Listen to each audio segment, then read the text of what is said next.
Serious and you're looking for a Christ man, the one who anointed with the Lord, with the Spirit of the Lord to do his will, I'm that nigga.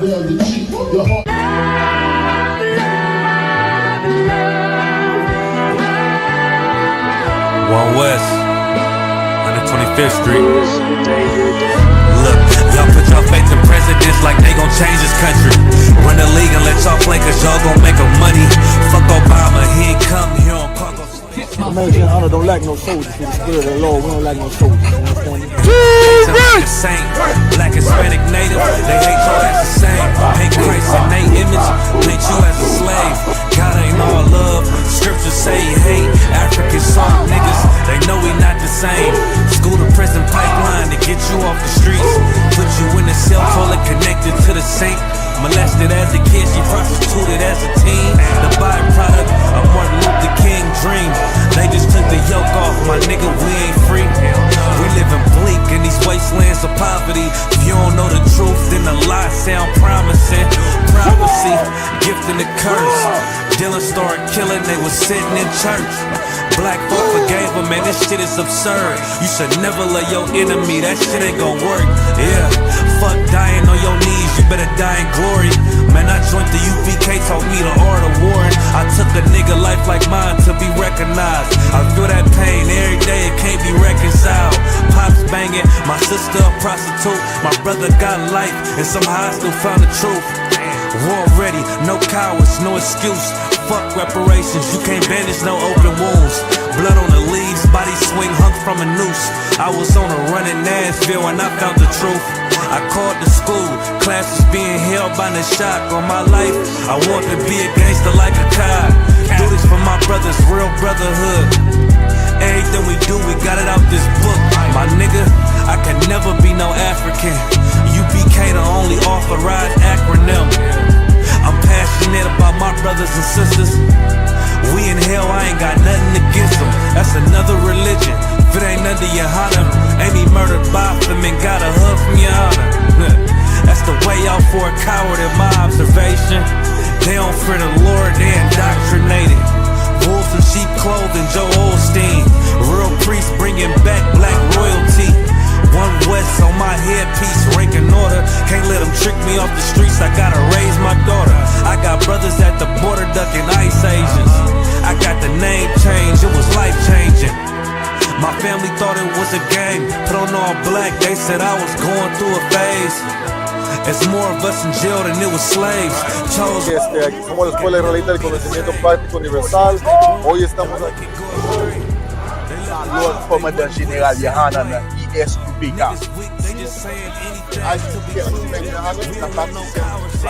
This is what Commander General Yahanna did. This is what he did. First camp, I cut off all my dreads. I took an oath when that oil hit my head. Niggas capping like they lids. I'm a priest, I never stick no fork in no pig. I was dead till I found out how to live. This brotherhood taught me how to be a man. I came back to my roots, I had to dig. A couple gaps I had to bridge. I got a rib, I'm married to this work.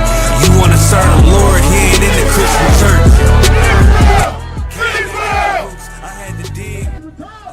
Hey, listen, brothers and sisters, man. If you like what you hear, hit the subscribe button, man. Subscribe to this channel. And also, please, go to isupk.com and pay your tithe. Drop me some cash so we can move around this planet like we need to, man, and do the things we need to do. They're one West. They're one West. They're one West. Let me see. Hey, Shalom, Yahweh Bahashem Yahushai Brakatham to all the brothers, Yahweh Shemala Thon Bahashem Yahushai to all the sisters. I'm Priest Officer 500 Barak Yalla with the I.S.U.P.K, which stands for the Israelite School of Universal Practical Knowledge. Start out on 1 West 125th Street, Harlem, New York, under Commander General Yahanna. You understand? And just like every Tuesday evening, we have the Brotherhood class, 5 p.m. Eastern Standard Time, taught by myself. We're live on I.S.U.P.K in Montreal, Toronto, IET in Boston on YouTube, I.S.U.P.K in Montreal and Canada on Facebook, and Barak Yalla UPK on the Bigo app. Make sure y'all tune in, like, share, comment, subscribe. You understand? Push the truth, push the algorithm. Our people need to know the truth. Christ said, the truth shall set you free. Things that our people don't know that they're slaves today. Why? Because they don't know that they don't have their identity. That's the problem. You know, and where do they learn their identity? They learn their identity in the Israelite School of Universal Practical Knowledge. We've been teaching you that since 1969. You understand? If you know you're an Israelite, because you got that information from the I.S.U.P.K, nowhere else. And then whatever you do with that information afterwards, if you're not sitting in class putting on all black as a brother, you know, covering your head as a sister, who knows how you remix the information that you take from the UPK? Whether it's knowing that you're an Israelite, the breakdowns, everything. You understand? There's a part 2 of last week's class where we're going to see that, listen, there is nothing new under the sun. There is nothing that we do today that hasn't been done yesterday, 100 years ago, 1,000 years ago. That's what Solomon was talking about. Solomon was telling y'all, yo, there is nothing new under the sun. Everything repeats itself. The same depravity that you see in today's society was done in the previous empire, in the Roman Empire, during the Renaissance, the Roman Empire, the Greeks, the Persians, the Egyptians. It's the same. They every like I said, we're gonna probably repeat that a lot of times, right? Every single empire has built itself on the empire that preceded it. Preceded meaning it came before it. You understand? Meaning what? Every aspect of it, their culture, you know, part of the architecture, their religion, their beliefs, their faith, the government system. What else? All their pagan practices. It doesn't matter if they rename it. It's all the same. You know what else is the same? Our condition in these empires is what's the same. For what reason? For the same exact reason that we were in captivity. Besides Egypt, is for the same exact reason that we were in captivity by all these nations. Whether it was a major exile or a regional captivity, it's irrelevant. The nation of Israel has always been in trouble for that same reason. I'm not even going to say, I'm going to say the nation of Israel, but really the children of God. Why? Because as we covered them here for the whole class last week, right?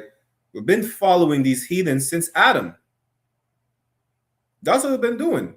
Following the heathens since Adam. You understand? Since the Garden of Eden. That's why Adam and Eve got punished. Now, like I said, you know, before we get into it, like I said, they had instructions. That's all they had, is instructions to obey the Most High. Adam was given the instruction by the Lord. Eve was given the instruction by her husband, Adam. Then what happened? She disobeyed her man by listening to another man. By disobeying her man, she disobeyed God, right? And what did Adam do? Adam was a simp. He disobeyed God by listening to his woman, who told him to disobey, who told him to do the opposite that God told him to do and not to do. That's what happened. You understand? And then he tried to blame the Lord. He said, the woman that you gave me, the Lord put Adam in check real quick. He said, yo, listen, I gave you instructions. You had to listen. What do you mean? She's stronger than me. Her words are over mine.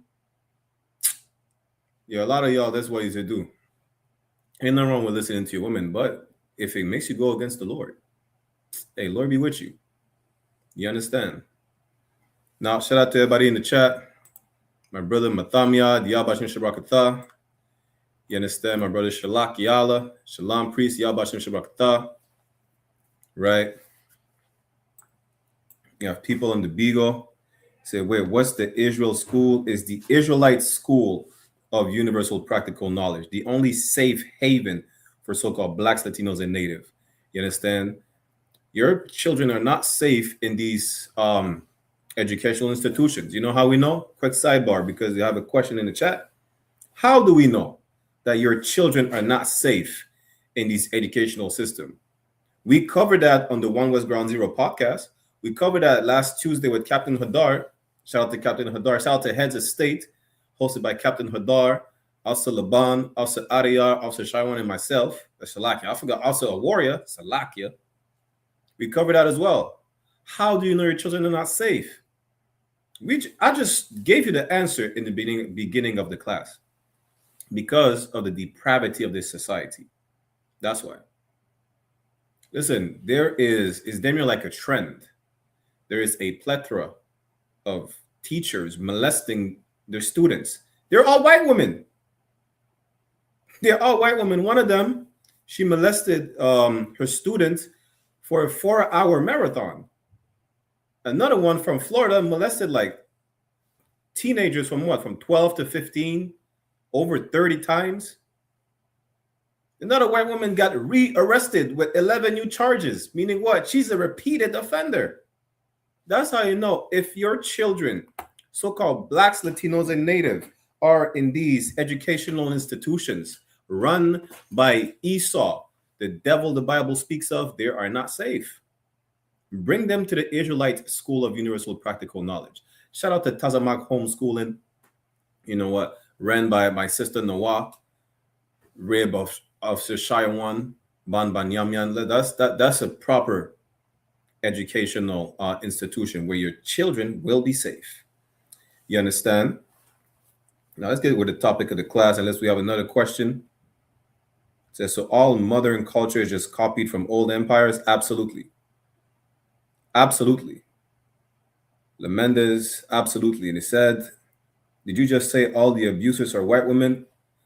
I said there is a trend recently that kids being abused at a school are abused by white women. Y'all can look this up. Should I pull up the article? Listen, there's 10,000 articles about these white women molesting the students. You would believe it's white men. No, it's all white women. I forgot the one in Louisiana. The one in Louisiana, damn, I don't even want to mention it. The one in Louisiana, she laced cupcakes with her ex-husband's sperm and gave it to students. That's a white woman. Your children are not safe around white people. Salak, your children are not safe around these oppressors. But let's get to the topic of the class. We have Young Marvin tuning in. Yabash Nishabrakatha. Dua for tuning in. And Matamia said, the white tea man is the original serial unaliver. Absolutely. Absolutely. You know, we might have, and we're going to go back to doing our history classes and show how these people, one of them is, I think his name is Robert Picton. He's known as the pig killer because he preyed on Native women on the west coast of Canada and Vancouver specifically, right? And he fed the body to the pigs. That's why his name is the pig killer. You understand? But let's get back to the topic of the class. Of course, if anyone has any question, comments, y'all put it in the chat, whether it's on YouTube, Facebook, or Beagle, right? But again, shout out to Magawar, Yabash Shabakatha Priest. Again, right? This is the thing. History repeats itself. And it's time to break the cycle. Because what's a cycle? What we have to understand, what is a cycle in order to be able to break it? Because people use terms loosely these days. In coming into the Israelite School of Universal Practical Knowledge, there's a thing that you understand, you know, or your not that you practice, you develop, is looking up terms, looking up definitions, etymology to understand context. Because if we say break the cycle, what is that? What does breaking the cycle mean? What is a cycle in the first place? You understand? Salaki, let's pull up the definition of a cycle real quick.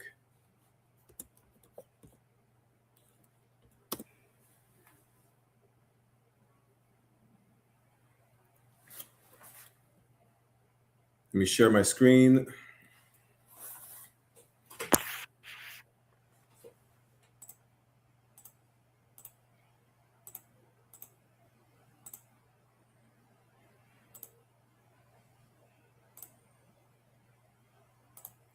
There you go.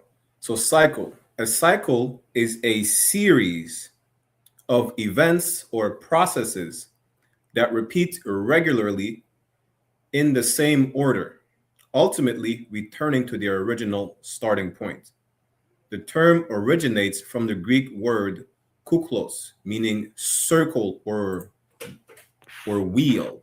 That's why it's called a cycle, because everything circles back around.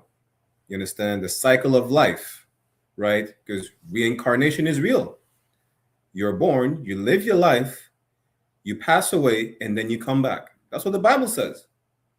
Listen, when you plant a seed, it grows into whatever plant, vegetable, fruit, and then it grows itself back, right? Lemendez, I'm gonna get to your question in a second. You understand? So like they said, what's the definition of cycle you're talking about? The one I'm bringing out, that's the definition of cycle. Thing is that we have to break this generational curse, this vicious cycle that we're in, by not repeating this series of events that we've been repeating. That's how. How do we break the cycle? We do something different. We don't repeat the same mistakes of the past. What are these mistakes of the past? We're going to get into it. Like I said, it's the same topic as last week. We've been following the heathens since Adam. And Adam followed the heathens and disobeyed. We showed you where the beasts of the field were in other nations. The culture that he adopted from the trees. The trees are also other nations. And I'm going to show you that real quick. You understand? I'm going to show you that real quick. And then we're going to see multiple instances where the only time where we broke that cycle, where we were going back to captivity, is when we stopped sinning and stopped following the Lord again. Now, there's a sodomite in the chat. Hoodoo Voodoo said, you're too old to have beads in your braids, bro. See, that's how I know you're a homosexual. Why do you worry about a man's appearance? Listen, that's how I know you are a sodomite. You know what you should do? You should look. You should message an Instagram baddie. That's what you should do. You should tell her about her appearance. Matter of fact, message an Instagram baddie and tell her about her appearance. If you find her pretty, tell her that she'll be pretty with clothes on. Tell her that. Don't worry about how a man look. See, that's a problem. When you follow heathens and you adopt customs such as hoodoo or voodoo that we adopted from the Africans, you become a homosexual. That's what happens. That comes with following the culture of the heathens, being a homosexual like this cat right here. Now we're going to ignore him for a minute, and then we'll probably address him if he's worth it. That's crazy. Now let's go into bringing that precept real quick. Ezekiel chapter 31, right? Again, any questions, comments, put it in the chat. Then we're going to pick back up from Ezekiel 31 because last week we showed you where the beast, such as a serpent, is other nation, people. If you only need that precept again, just ask for it. We'll bring it out, right?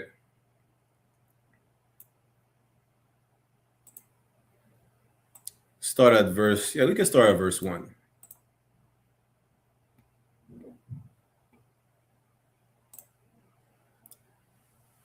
This is the book of Ezekiel, chapter 31, verse 1. And it came to pass in the 11th year, in the 3rd month, in the 1st day of the month, that the word of the Lord came unto me, saying, verse 2, Son of man, speak unto Pharaoh, king of Egypt, and to his multitudes, whom art thou like in thy greatness. Now this is just, we could have started at verse 3 to be honest, but it is what it is. Now this is the part where you would understand that these trees, nations, are called trees. It's a metaphor. You understand? Nations are also called beasts. Them, the nation of Israel is called the lost sheep. Christ is called the lamb. Why do we even see that's the problems, right? Everybody understands the context when it comes to something else than the Bible. You understand? If for everybody in the chat, y'all could ignore this sodomite troll, right? Ignore him. But the point is this: everybody in the Bible, there is like 6ix9ine is called a rat. Is he an actual rodent? Meg the Stallion, apparently a stallion down south in the US is a woman that's curvy, right? but that's still an animal. Some ugly fat woman, you call her a fat cow or a whale. Is she an actual whale? Is she an actual bovine? You understand? What do you call the female private part? It has a derogatory term which you call scary ass, Salakia, scary cats like hoodoo voodoo. You know, it starts with a P, right? I would not suggest to Google that. The point is that's actually a cat. It's short for pussycat. You understand? So it's not that we don't understand context. It's just we were taught to not understand the context that's in the Bible. You understand? A bird brain, a chicken head, like Matamya, shout out to Matamya, Yashikar, the Mexican brothers, right? I forgot where exactly. Talking about Mexican. Shout out to Aizan, Yabashashbakta, priest. I forgot where. I'm not sure if it is say that in Mexico. I think in Colombia they say it, right? Sapo. Sapo is the Spanish word for toad, right? But they use that to call someone a snitch. You understand? So it's not that we don't understand context. It's just we're taught to misunderstand the context that's in the Bible. Now, right? So let's get to it, and then we'll see. I'm going to address the other questions, right? Again, Ezekiel chapter 31, verse 3. Behold, the Assyrian is someone of Assyria. Someone. Shalom. The Assyrian was a cedar in Lebanon with fair branches. You understand? The Assyrian, a person, is compared to a tree, right?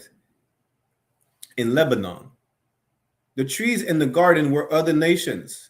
That's the point. That's what we're trying to show you right here. The Assyrian was a cedar in Lebanon with fair branches. Also, Aizan, you asked me a question. I think we were going to address it today. I forgot what it's about. Things about whitewashing. But if you remember the question, put it in the chat box so we could address it. But until then, it says the Assyrian was a cedar. A cedar is a tree in Lebanon with fair branches. Already right there, it gives you the context. It's a metaphor. It's talking about a man, right? In Lebanon with fair branches. It's like, imagine how you could call it. Like, it comes out of him. That sounded crazy. So like it pause. What they produce, you understand? These branches and these leaves is coming out of these people. In the leaves of the tree of the garden, Adam and Eve covered themselves with those leaves. They covered themselves with the what those people produced, which is their culture. That's it. They covered themselves with the culture of the other trees in the garden, the culture of the other nations that were around about them or surrounding them in the garden. Hey, shalom, sis. If you have any questions, Ru, put it in the chat as well. Lamendez, I'm going to get to your question in a second. You understand? So that's it. The nations in the garden were the beasts of the field, as we read last week, just other nation. The serpent was just the most vile out of all these nations, the most subtle of all these nations. The trees in the garden were people, just like it says right here, is the Assyrian. Now, the Assyrian is not an inanimate object. It's someone of Assyria. Was a cedar in Lebanon with fair branches and with a shadowing shroud of an high stature, meaning it's powerful. Someone of a high stature compared to the giants, you know, not necessarily someone tall in stature physically, you know, but someone with a high status. Someone who's powerful, someone who has influence. You understand? And at his top was among the thick boughs. Let's keep reading. The waters made him great. The deep set him up on high with her rivers running round about his plants. Really, we just need verse 3. But the point is this, right? The waters, if I'm not mistaken, that was how do you call it again? The trade routes. You understand? The trade routes made them rich and plentiful, right? And sent out little rivers unto all the trees of the field. Meaning, being in control of a trade route, right? You're basically, what's the English word for it? You're like a supplier. You're in control of the. Then what's the English word for it? I forgot the English word for it, but you're in control of the trade. Therefore, everything that passes through your waterways, for lack of better words, and it goes into these little rivers, running into all the trees of the field, into all these other nations, right? You get a percentage of it. You understand? This way like that, you get a percentage of it, right? But the point is this: the trees in the garden are nations. You can see it right here. It says the Assyrian, which is a nation. You know, the trees in the garden of a nation. If you keep going down, it says the Assyrian had feelings or it felt bad or something like that. But you get the point. The beasts of the field were nations. The trees in the garden were a nation, right? Adam followed other nations. Eve got beguiled by another nation. And that's how today, you know, we're cursed till this day. Now, let's go to the book of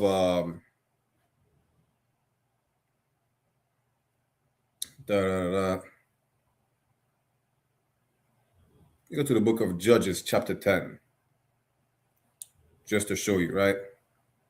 Like this thing has been going on ever since we came out of Egypt.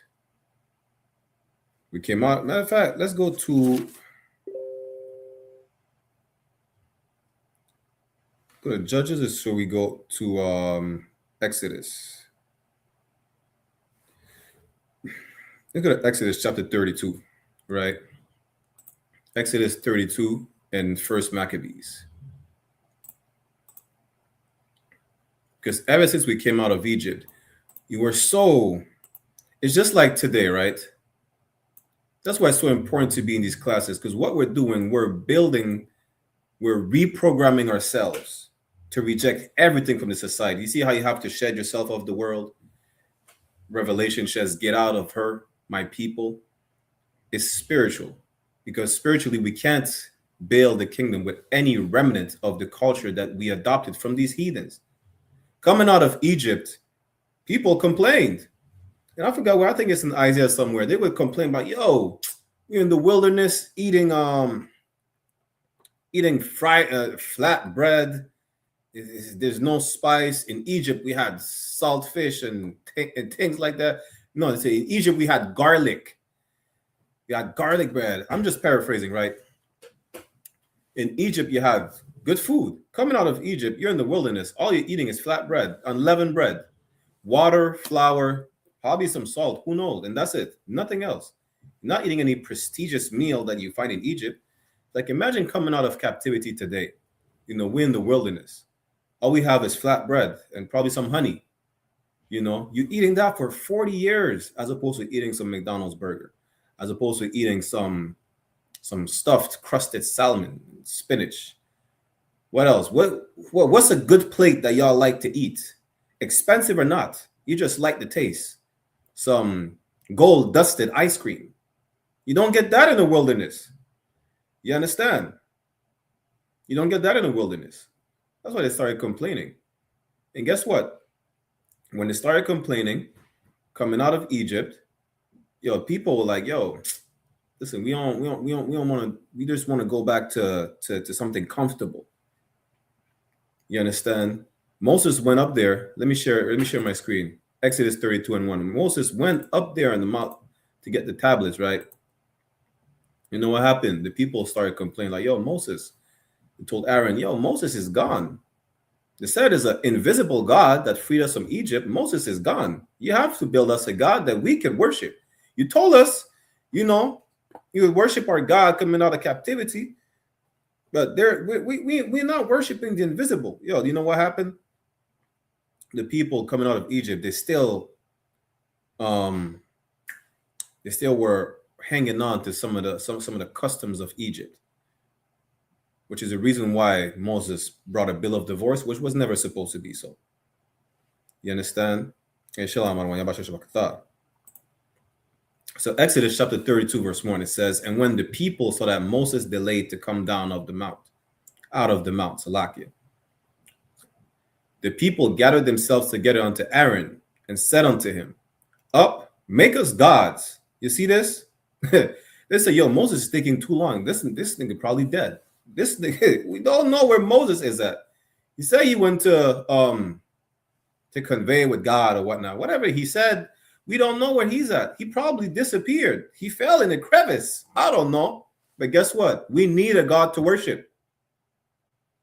You understand? They told Aaron, yo, make us a God. Make us something we could bow down to. We could circle around 7 times and kiss. That's what he said.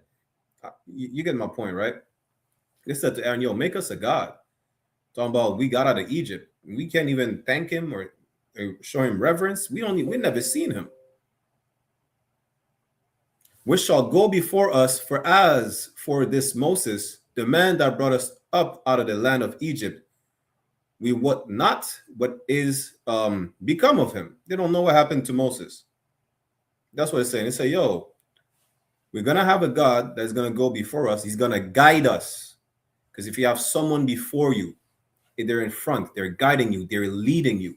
They say, yeah, we need someone to lead us, because Moses, you know, not only that, mind you, how they given reverence to Moses, because they're like, yeah, it's whatever God Moses said delivered us of Egypt, we ain't seen him. As far as we know, it's Moses somehow, you know, we just marched out of Egypt. Now we have no guidance. We don't know where Moses is at. We need someone to guide us. You understand? Verse 2, and Aaron said unto them, break off the golden earrings, which are in the ears of your wives, of your sons, and of your daughters, and bring them unto me. Aaron said, yeah, no sweat. What we're going to do, we're going to take that jewelry, we're going to melt it. I'm going to make you a god. I'm going to make you a statue. You understand? Didn't the Lord say not to do this thing? You know, the Lord said not to do that, like, what is it?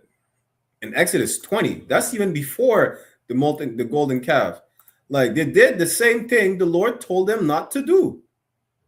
They did the same. So, like, I mean, they did the same thing Adam did in the garden. They disobeyed, and that's why we've been in captivity ever since. Because we keep disobeying. Like, this is not something new that they were doing, right? Even though his behavior they learned from the Egyptian, we're going to show you that the God they made, that golden calf, listen, they were worshiping that calf in Egypt. It's not just a coincidence they made a golden calf. You know, it's not out of the wilderness, we're just gonna make a calf. Why not a bird or a rock? Right? Coming out of Egypt, they just made themselves a copy of an Egyptian god. I forgot the name. You understand? Now, let's go to Exodus 20 real quick. I know also we're going to go to 1 Maccabees, which we will, but watch this. Exodus chapter 20, verse 1. And God spake all these words, saying. So the Lord is giving them the word. He's telling them, yo, here's the thing, right? I am the Lord thy God. Thy, meaning your, it's a possessive pronoun. The nation of Israel was told, yo, I am your God. I am the power that brought you out of Egypt. Just know that. I am the Lord thy God, which have brought thee out of the land of Egypt. I brought you out of captivity. I'm the one who did it. Right? Out of the house of bondage. Bondage meaning captivity, meaning slavery. Verse 3.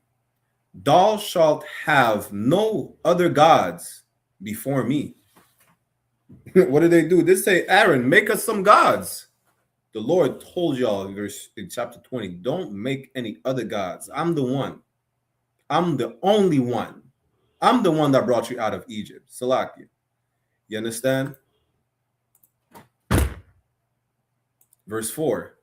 Thou shalt not make unto thee any graven image or any likeness of anything that is in heaven above, or that is in the earth beneath, or that is in the water under the earth. It's telling you right here. Don't make any graven images. What did it say? Aaron said, yo, melt. We're going to take your earrings. We're going to melt them. And they didn't make a golden calf. They made a graven image. Let me see if I can show y'all what's the god of Egypt. Yeah, there you go.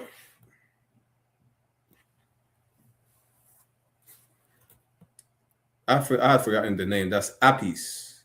Let me see if I can share my screen. That's the god they made. That's the god they replicated. You think just someone out of the blue said, just make a golden calf? Why not making a statue of a human? Why not make, you know what, a bird, a rock, or anything like that? You understand? Why not that? Yo, listen.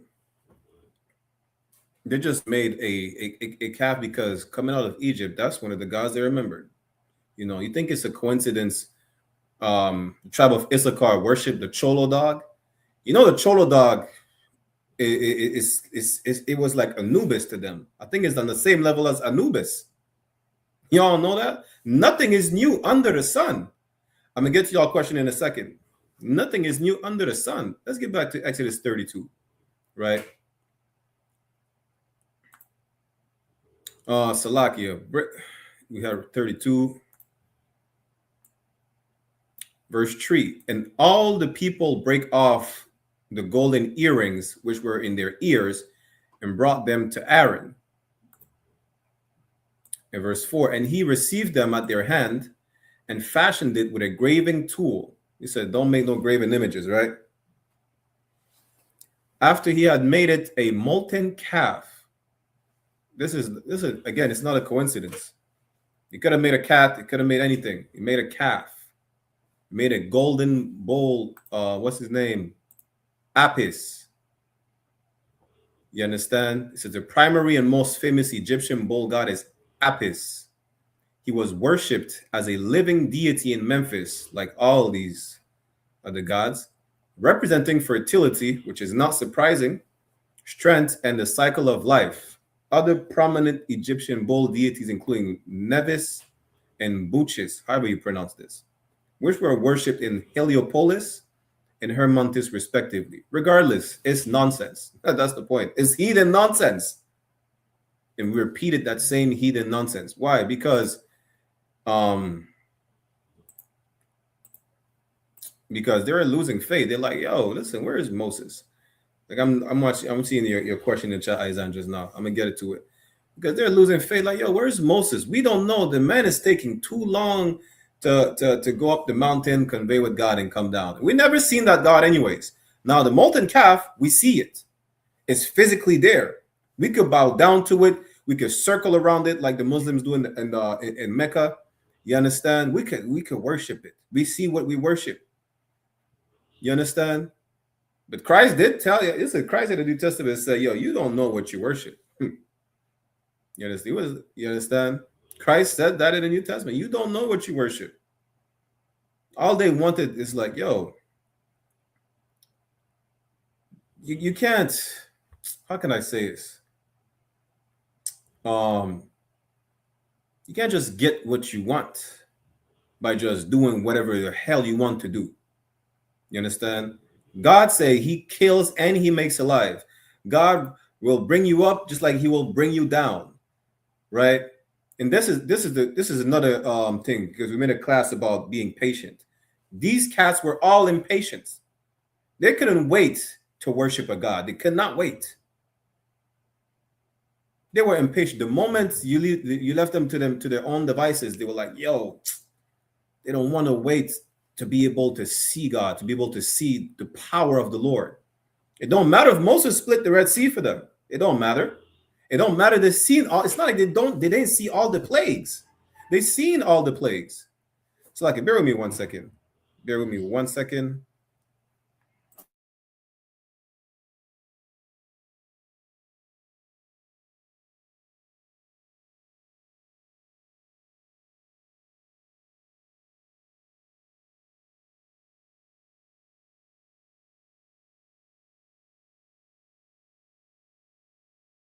Salakia.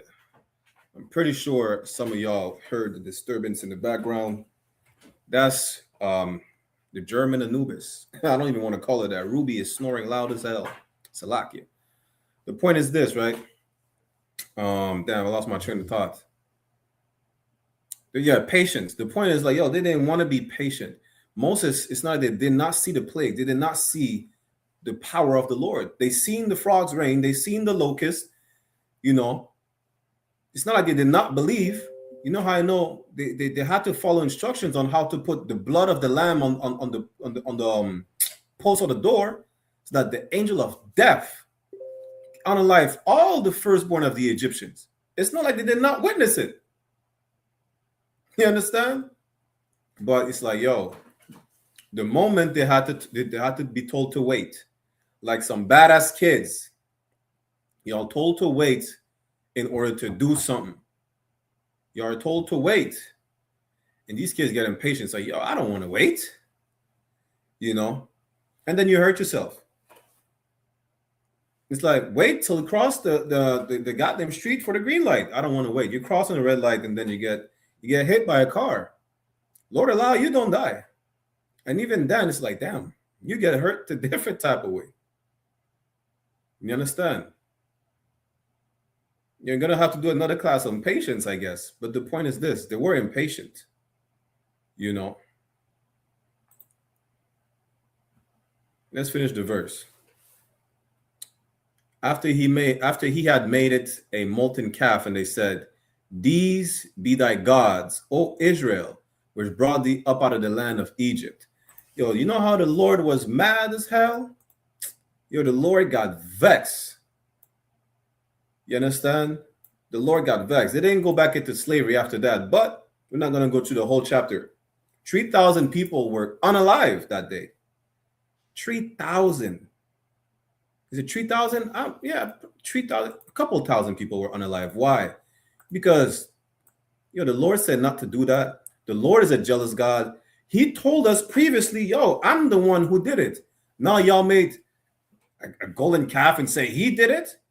So you're giving all the credit of my power to your earrings that you molted and fashioned a calf with it? Are you serious? Not even just that. In the shape of the God of the people that I freed you from. Imagine that. You know how the Lord was pissed? You understand? Come on. They made a whole feast. They're about to make a feast day. They're about to make a feast day for it. They made a whole feast. Like, yeah, you know what? This is what we're going to worship now. This is our God. We see it. We could touch it. We could feel it. We could circle around it. Right? So this is going to be our God. Moses, we don't know where Moses is at. You understand? Now, Salakia. Let me get to the questions real quick, and then before we keep going. Any questions pertaining to the class where we keep going? I had seen a question before Izan.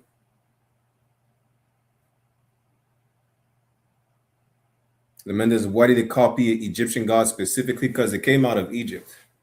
That's the influence they had coming out of Egypt, is the Egyptian god. You understand? By the way, let me ask you, Lemendez, what is your ethnical background on your father's side? If I may ask, what is your ethnical background or your lineage on your father's side? Naizan said, I wanted, did Aaron make the god because he was losing faith, or because he was afraid of the people? Now let me see. Let me go down.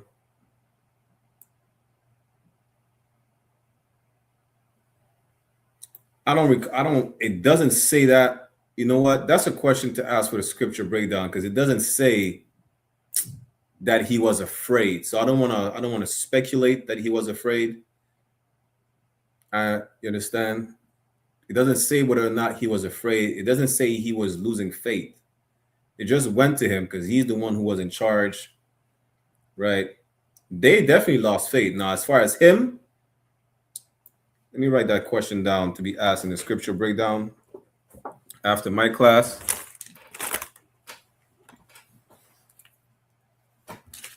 Bear with me 1 second. That's a good question, though.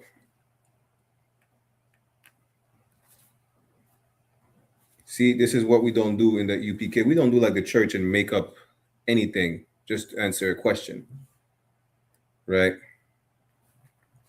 Or like these fake Israelite groups. We go to the men above us. We go to the seers. We go see the prophets of old. You understand? That's what we're gonna do. So I'm gonna get back to you on that, Izan. But see, any other questions?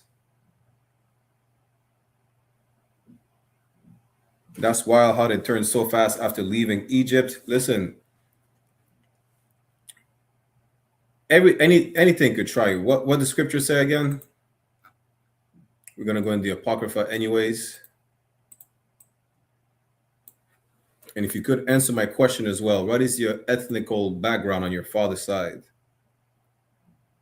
Because I read Lamendez, I'm not going to speculate that you're a brother or a sister. Listen, the whole chapter of Ecclesiasticus, chapter 2, is a perfect precept on how to deal with them things, right? It says, my son, if thou come to serve the Lord, prepare thy soul for temptation. Listen, they were tempted because they're like, yo, there is nothing for us to physically serve. You understand? We need a guidance. We need to see who's leading us. That's really what it is. They wanted gods before them, meaning in front of them, leading them, guiding them. That's really what it is, you know. Like I said, let's go to real quick. First Maccabees. And then we'll be in the book of Judges. First Maccabees chapter 1. So verse 11. You see, you can't be asking questions and not expect answers and not answer any of the questions that I'm asking. What is your ethnical background on your father's side? I'm not going to ask again. If you don't want to answer, that's fine. You will not get any more answers either.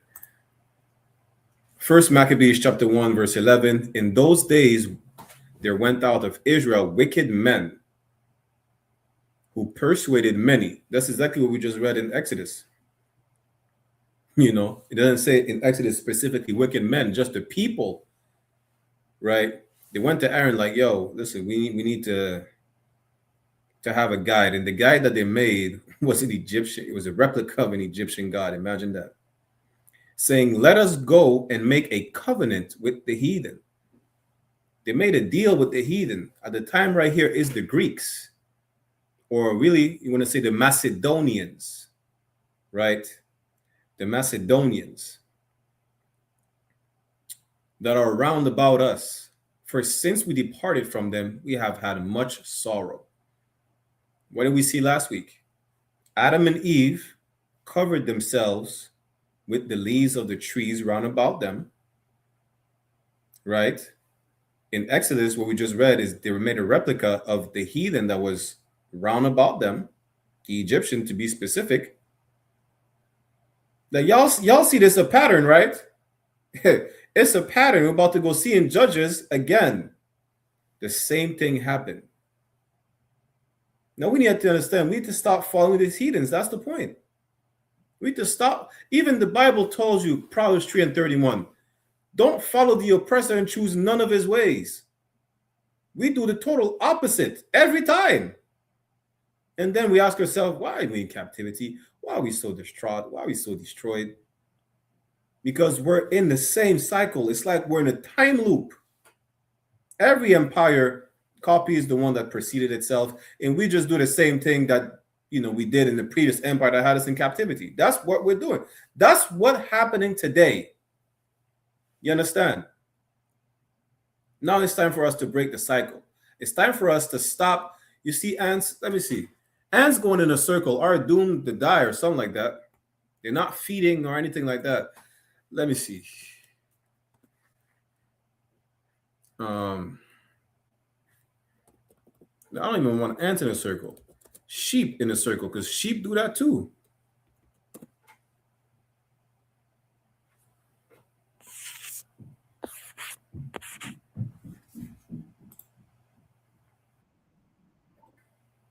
Give me 1 second. I'm going to share the screen.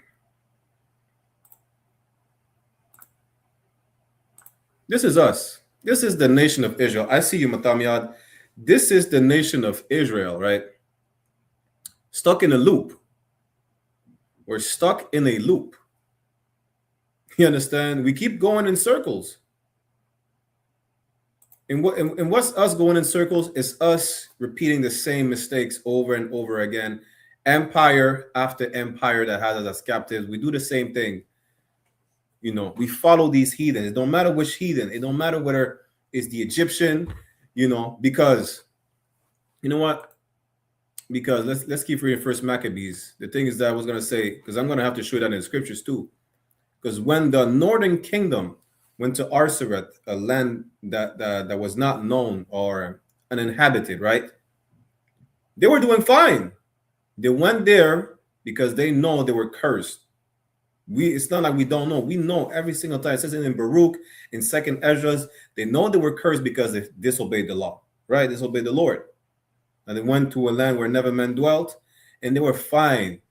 You could see where we were following the law. We had the tablet with the 10 commandments, the Bat Creek stones, or the Los Lunas stones with the 10 commandments. All those practices, as far as putting the woman away when she's unclean, so on and so forth.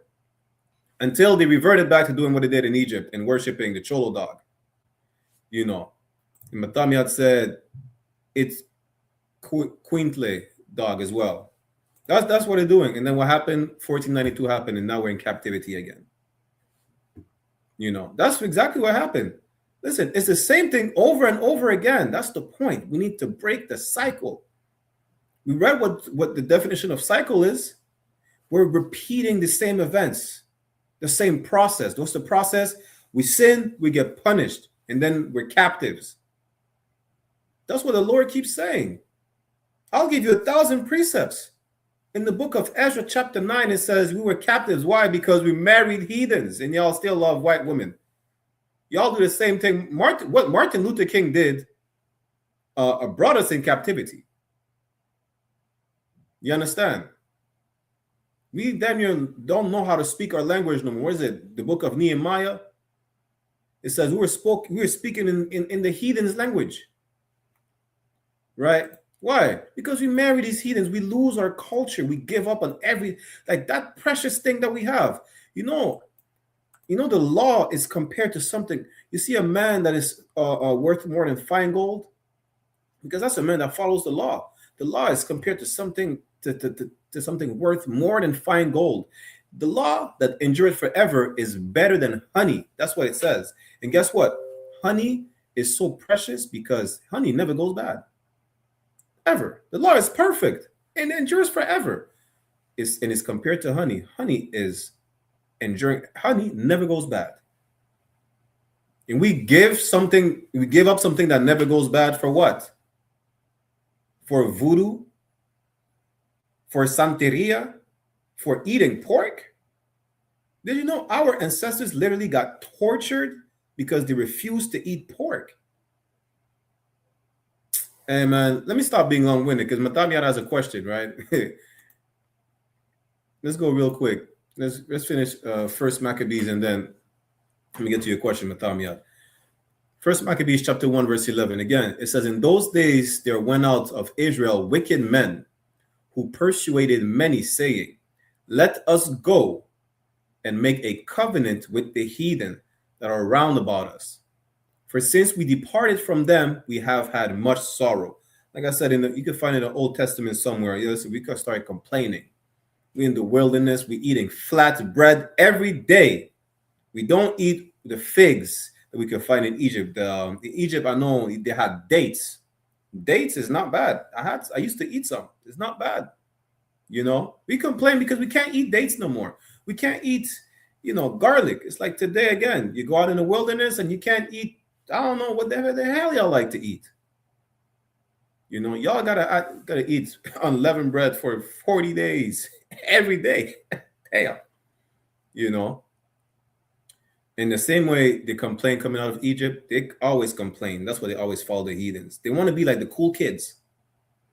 It's boring to just not go out to the strip club. Therefore, you're going to go follow the heathens that own the strip club and be like, yo, let's make a deal. Let me, whatever we got to do, let us in.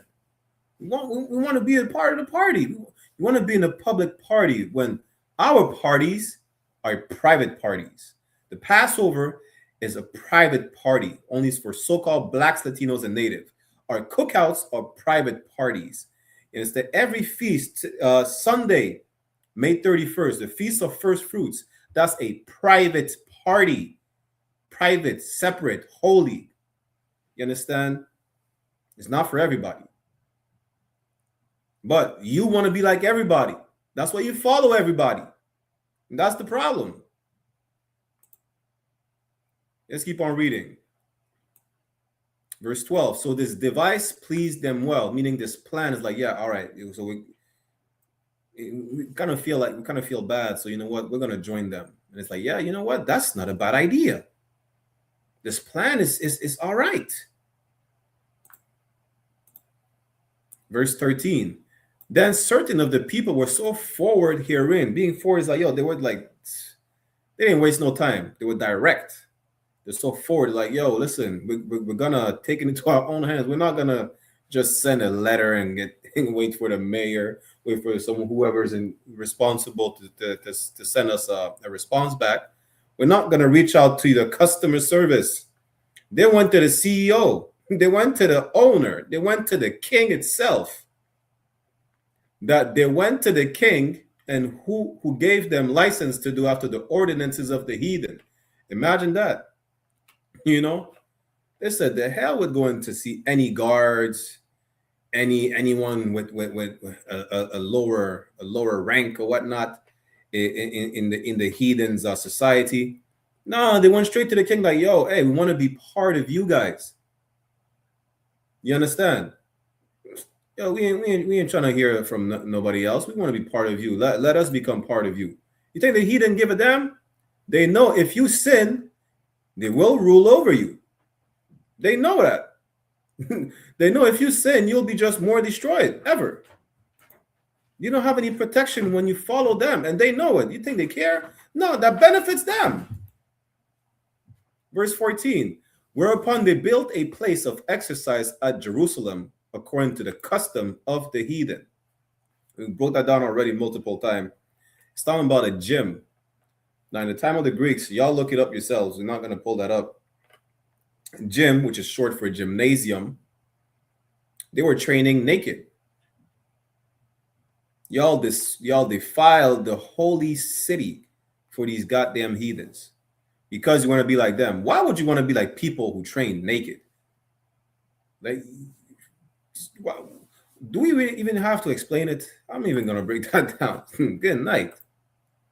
After this, I'm going to get Matamia's question. Verse 15, and made themselves uncircumcised. Meaning what? Circumcision is severing the extra skin off of your rod, right? And it was a token of a covenant that we had since Abraham.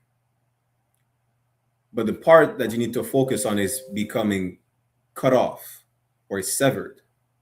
When we're circumcised, we're spiritually, of course, we're cut off from these nations. Being uncircumcised means that you reattach yourself or you attach yourself to them. That's what it says uncircumcised. It's not talking about physically, it's talking about spiritually. Because spiritually, you're circumcised or you're cut off from them because you follow the law. You're set apart because you don't eat pork. You don't train in the gym naked like these Macedonians. You understand? You're not a sexual deviant. Now that you're uncircumcised, you become like them. You're not special. You're not cut off. You're not separate. You're just like them. and forsook the holy covenant, which was what? Our end of the bargain is to follow the law and we'll be blessed. We will rule over everybody and we will have our inheritance, the land of flowing milk and honey. That's all we have to. That's all we ever had to do. Nothing ever complicated. Just so y'all know, you know. And joined themselves to the heathen, and were sold to do mischief. We were sold to do bad. That's what it means. You understand? Just one says, so spiritual circumcision is about staying separate from pagans, not pagans, but well, you can say pagans. It means heathen or non-Israelite. You understand? That's who we have to be separated from. Example, separated yourself from white people because their culture is to molest the kids at school. Separate yourself from the Arabs because their custom is to circle the Kaaba stone 7 times, right? And just so y'all know, FYI, circling the Kaaba stone was before Islam, and y'all still do it, meaning paganism never left the Arabs. You understand? Separate yourself from the Asians. They brought you COVID by eating rats and bat and cat and whatever else they eat. Separate yourself from the Africans. They got you Ebola from eating bushmeat. Separate yourself from, if you're so-called Black, Latino, and Native American Indian, you are the 12 tribes of Israel. You have to separate yourself from every other single nation to be able to thrive, right? Now, let me get Mathamia's question. So, Laki, what is the meaning of the 2 horns in Daniel chapter 8? You would have to give me the verse, Mathamia. You have to give me the verse. 2 horns, Daniel chapter 8.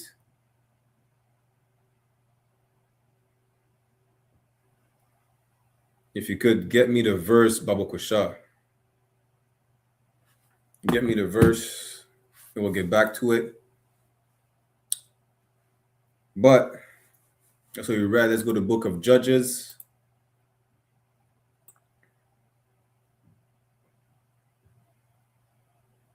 When I said book of Judges, chapter 10. Listen, again, we need to break the cycle. The only way we're able to break the cycle is when you come back to the law, statutes, and commandments. That's our only way. Because every single time, which I'm going to show you right there, where I said Maccabees, since the Garden of Eden, in the wilderness, SHALAM says, Yahweh Shema Atha B'Shem Yahweh Shai. We always were in a bad state. Why? Because we follow the heathens. That's why. Like that's the only common denominator. I don't think people understand. The common denominator is sin, breaking the law, following these heathens. You know, Maccabees went to be like the Macedonians. Eve got beguiled saying, yo, you're going to be powerful, yeah? You're going to be like a god. And Adam is like, yo, listen, I'm listening to my wife. I'm not listening to God. Imagine that. We go to Judges chapter 10 and start at verse 6 for time's sake. Judges chapter 10, verse 6. And the children of Israel did evil again in the sight of the Lord. As a matter of fact, damn, I didn't mean to close the page. Let me get back to it.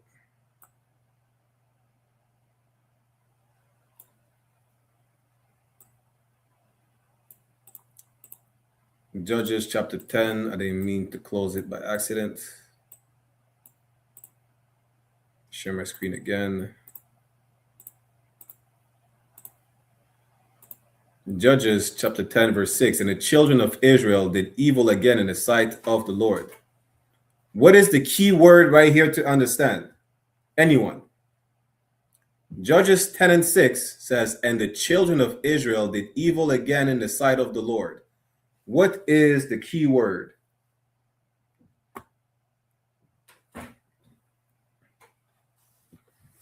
What is the key word?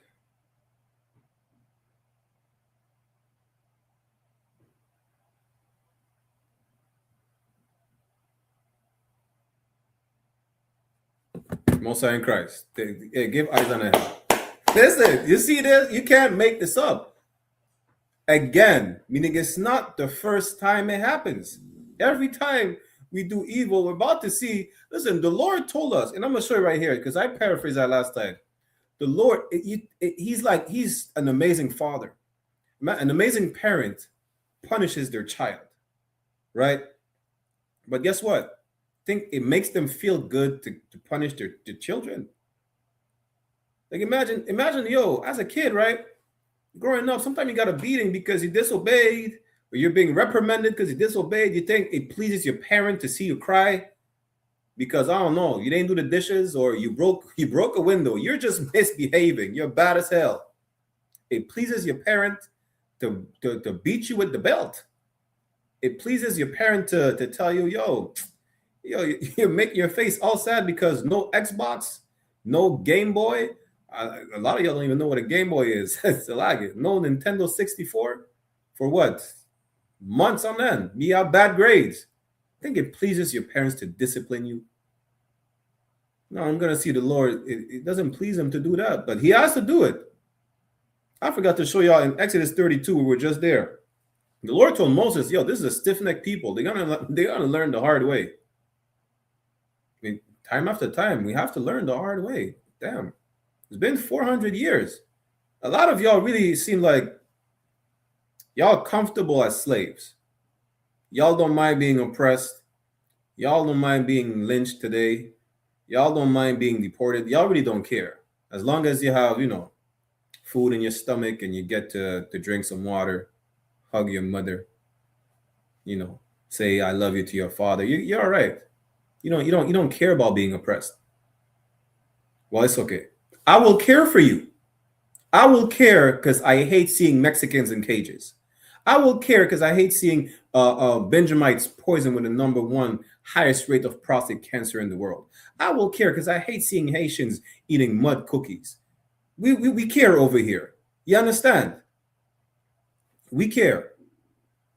If you don't, we do. We're here to make you care as well. The law's about brotherhood too. You can't be following the law with no brotherhood. You understand? Commanding Joe YAHANNA cares for his people. That's why we have these classes, damn near every day, these podcasts, these shows, cross the line, everything. Because we care for the people. We could do anything out of the minutes, the hours of our lives, and we come here on time, every time, to teach you the truth. And the truth shall set you free. Just knowing that there is hope. That you're more than just a nigger. You're more than a spick. You're more than an Indian savage. You're the greatest people on the planet. And guess what? We're here to make you tap into that greatness. You understand? But let's keep reading real quick. Matthias said Daniel 8:3. I don't remember that breakdown. I will ask. I forgot the breakdown of Daniel 8:3. I'm not even gonna paraphrase the breakdown, but I'm gonna just ask in scripture breakdown class. But that one I forgot. But let's keep reading. Judges chapter 10, verse 6. And the children of Israel did evil again, meaning it's a repeated offense, in the sight of the Lord, and served Baalim and Ashtaroth. Who could tell me who Ashtaroth is? Baalim is a Canaanite god. Who's Ashtaroth? Real quick. Who's Ashtaroth? Who knows? Just the name itself should ring a bell. That proves that nothing that we do is new. There's no new thing under the sun. For time's sake, I'm going to give it to y'all. Ashtaroth is Astarte, which is the goddess that you worship in Easter. That's who Ashtaroth is. Nothing is new under the sun. What do you thought? Damn right. Yeah, Easter. Damn right, Izan. And the gods of Syria, and the gods of Zidon, and the gods of Moab, and the gods of the children of Ammon, and the gods of the Philistines, and forsook the Lord and served not him. What did you just read in Salakia? In First Maccabees, we made a covenant with the heathen. You understand? And we forsook our covenant, and we served their gods. We serve them. What did Adam do? Adam forgot about the Lord. He listened to his wife and she told him, yeah, don't listen to God. Listen to the white man. Imagine that. You know, our sisters do the same thing today. They say, yeah, listen to the white man. He knows what he's talking about. The white man doesn't know what the hell he's talking about. Trump said, drink bleach. You will be cured of COVID. He might have something there, though. You will be cured of everything, even the breath of life. The breath of life will leave you if you drink bleach. Do not listen to Donald Trump. He told you he drinks Diet Coke to get rid of what? Cancer, some dumb stuff like that. White man is an idiot. It's like, oh, oppressor is stupid. You know, let's keep reading. Verse 7. And the anger of the Lord was hot against Israel. You understand? The anger of the Lord was hot. The Lord was vexed again, because you think it's the first time from the golden calf. I think one in Judges chapter 3. Where is it? Judges chapter 3 is again. We sinned and we were captive under the Moabites, the French Benjamite brother. What's his name again? That's it, a French Benjamite brother. It's a lot. Nah, I just meant the Benjamite brother. Damn. Don't clip that, fake Israelites. The Benjamite brother, what's his name? Ehud. He went to gut the fat Moabite. Then in the end of the chapter, Shamgar delivered us from the Philistines. Why did we have to be delivered? Because we kept sinning. We kept following the customs of the heathens.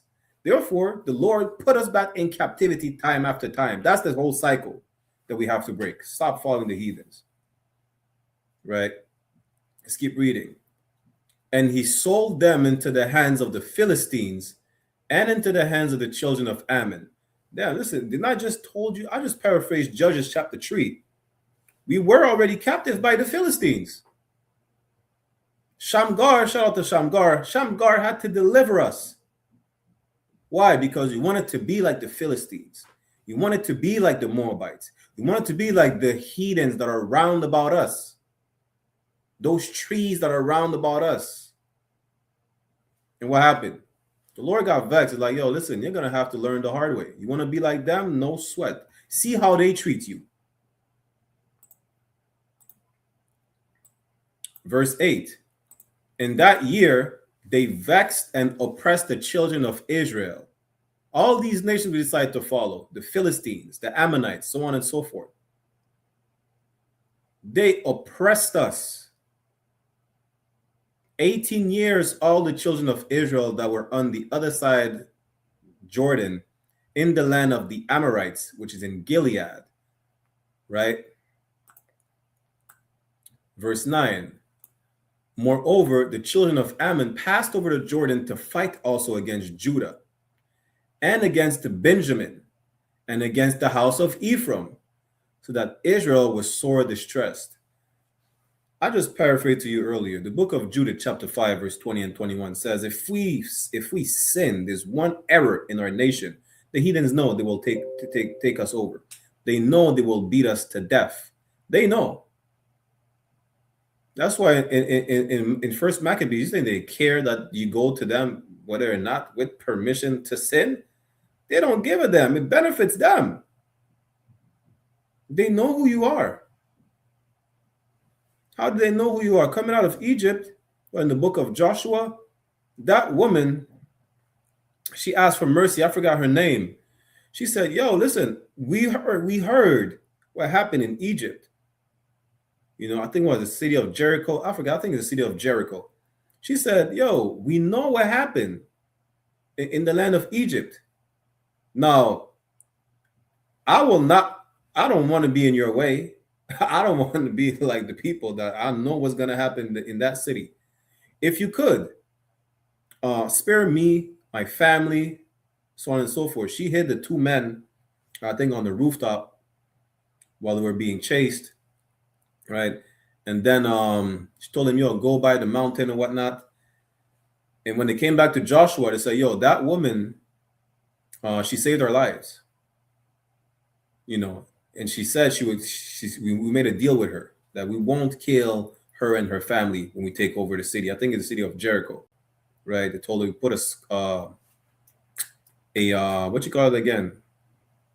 A thread, a scarlet thread, right? A scarlet thread out of your window, so we know that house is gonna be untouched. Joshua told, yeah, go get that woman and tell her to leave the city because we're about to lay that city to the ground. You know, he said, word, they said, word is bond. You understand? So the heathens, they know. They know the Lord is, they know the Lord don't play. They know. Everybody knows. The problem is that you forgot. How did you forget? Because you followed the heathen, therefore you forsook the Lord. You forsook the Holy Covenant. That's why you have to come back to it. You understand? You have to come back in the right way of the Lord, in the right path. That path is, you can only see the light or the direction to that path by coming into the Israelite school of universal practical knowledge. Nowhere else. Let's keep reading real quick, right? Yeah. People wild in the comments. These sodomites is crazy. Moreover, Salaki, we finished verse 9. Judges chapter 10, verse 10. And the children of Israel cried unto the Lord, saying, we have sinned against thee. You know we do that all the time, right? We sin and we cry. Children do that all the time. Your parents told you to do what? Don't follow that crowd over there. They're a bad crowd. You do it. And what do you do then? You call your mom from the police precinct. They receive a collect call from you. They receive the collect call like, yo, I messed up again. I need bail money. That's what you do. I'm not trying to laugh or laughing at the condition of brothers and sisters that are incarcerated right now, but I'm just giving you an example, right? Because that's what the children of Israel did all the time.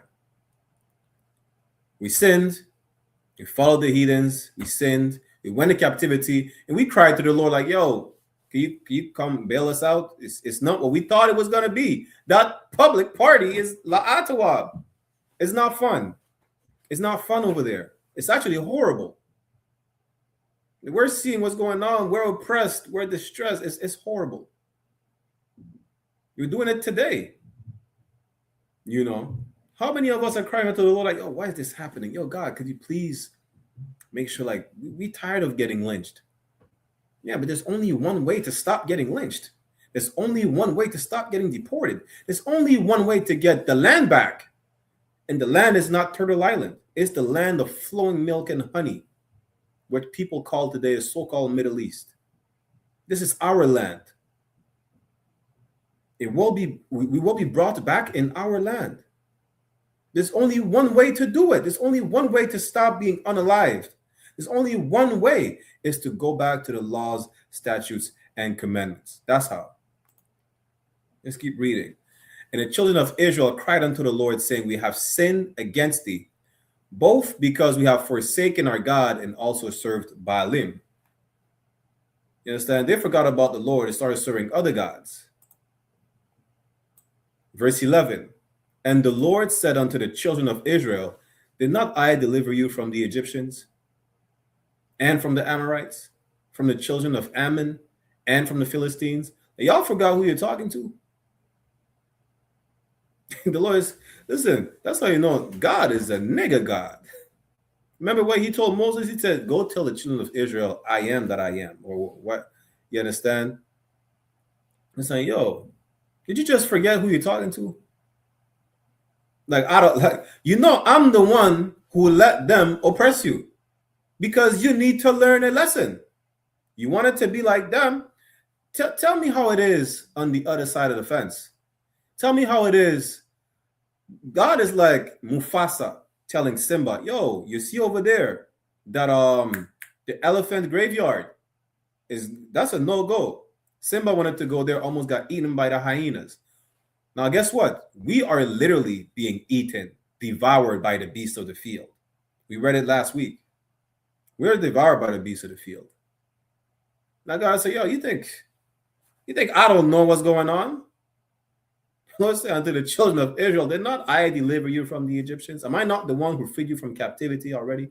Multiple times? Like, I don't know what's going on. Let's keep reading.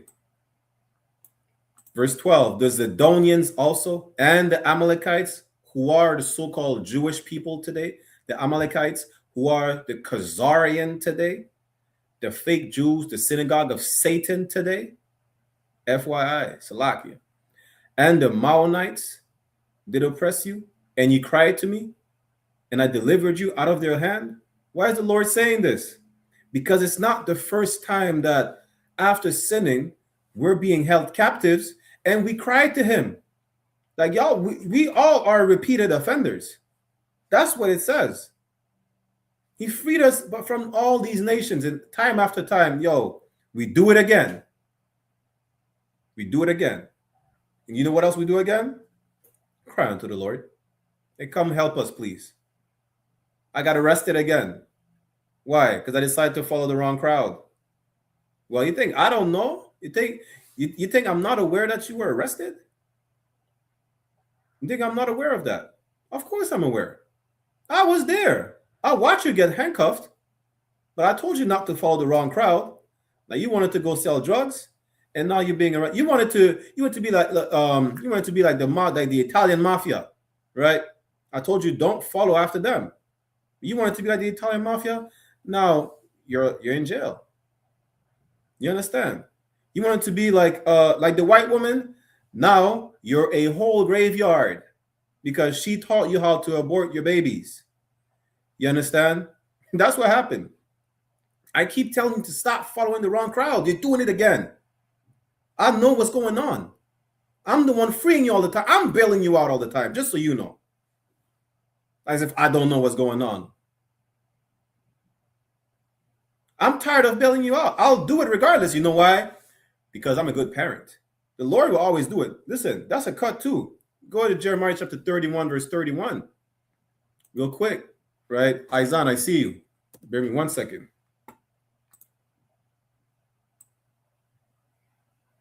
Sidebar real quick. Jeremiah 31, verse 31. Because y'all going to need that to show especially, anyone really, Christians, Muslims, show them this, right? Jeremiah 31 and 31 says, behold, the days come, Salakia. Behold, the days come, said the Lord, that I will make a new covenant, a new contract with the house of Israel and with the house of Judah. It's a new covenant. Verse 32, not according to the covenant that I made with their fathers in the day that I took them by the hand to bring them out of the land of Egypt. You see, like listen, a lot of things, see it as a parent or as a grown-up when you're taking you're being held by the hand, you're being guided. Like when a parent is holding his children by the hand, he's guiding them. He guided us out of the land of Egypt. You understand? Which my covenant they break, although I was an husband unto them, said the Lord. Why I say husband? Because Israel, because Salakia, because Israel is to the Lord like a wife, meaning what? We belong to him.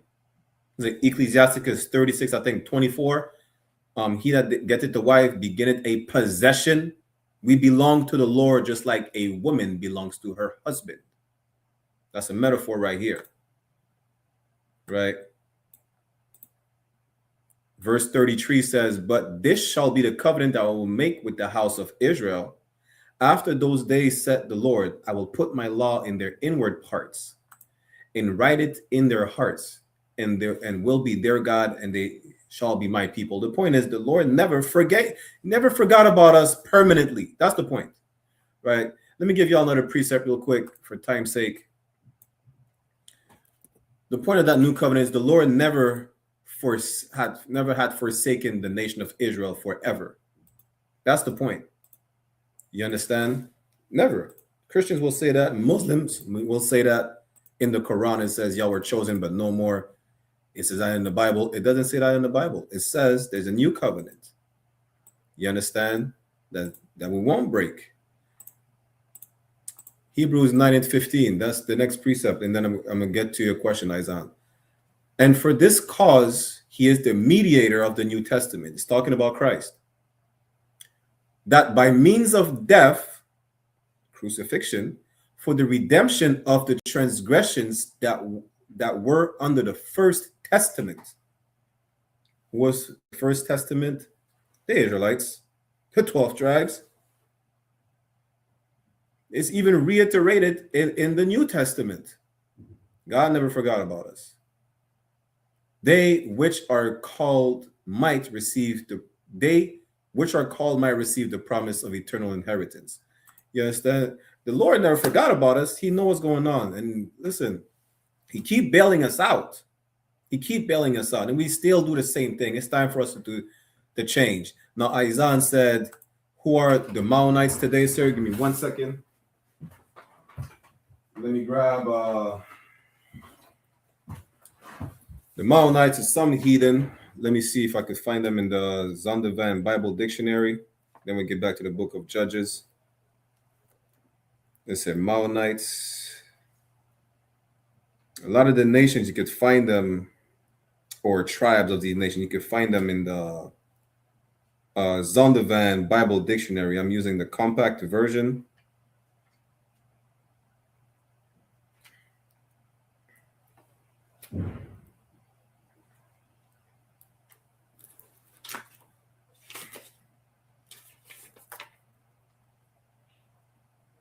Maonites,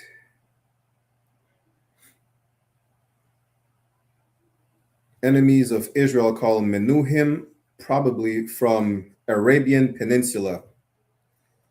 Based on the location, it's probably either Ishmaelites or what's the other thing again? Ishmaelites or Midianites, based on the location of where they're from, right? Because the Arabian Peninsula is where the Arabs dwell. So based on that, it would be either Ishmael or Midianites, right? Let's get back to Judges. Pray I answer your question. So Judges chapter 10, verse 12. The Zidonians also and the Amalekites and the Maonites did oppress you, and ye cried to me, and I delivered you out of their hand. Again, the Lord knows what's up. The Lord keeps building us up. Let's see what he says. That's how you know this is a nigga God. Verse 13. Yet ye have forsaken me. Like, I keep bailing you out, and you still do the same thing. I bail you out, and you forget about me. You forget about what I tell you to not do, and you go right back to selling crack. You go right back to following white women. You follow white women, now you're a whore. You go right back to following these Asians. Listen, I seen a sister, she's in China, eating fried mouse. I said, damn, you didn't learn nothing from COVID? And now you're gonna be sick as hell and I don't know, die from a new disease. I keep telling y'all to stop following the white man and his sexual depravity. Now you're the number one people with AIDS. Come on. Why are you doing this to yourself? Like, you see where it says, the Lord is a buckler to those that believe in him. The Lord is a buckler. A buckler is a shield. You remove yourself from the protection that I'm here to give you. And then you're going to cry me talking about, yo, I lost an arm because I try to be like the East Indian, juggling with swords and everything. You know? What else? Listen, to my Mexican brothers, don't be doing the, what's it called again? Bullfighting. And so like that was, that was introduced from Spain. What's it called? When you fight a bull. Get me right.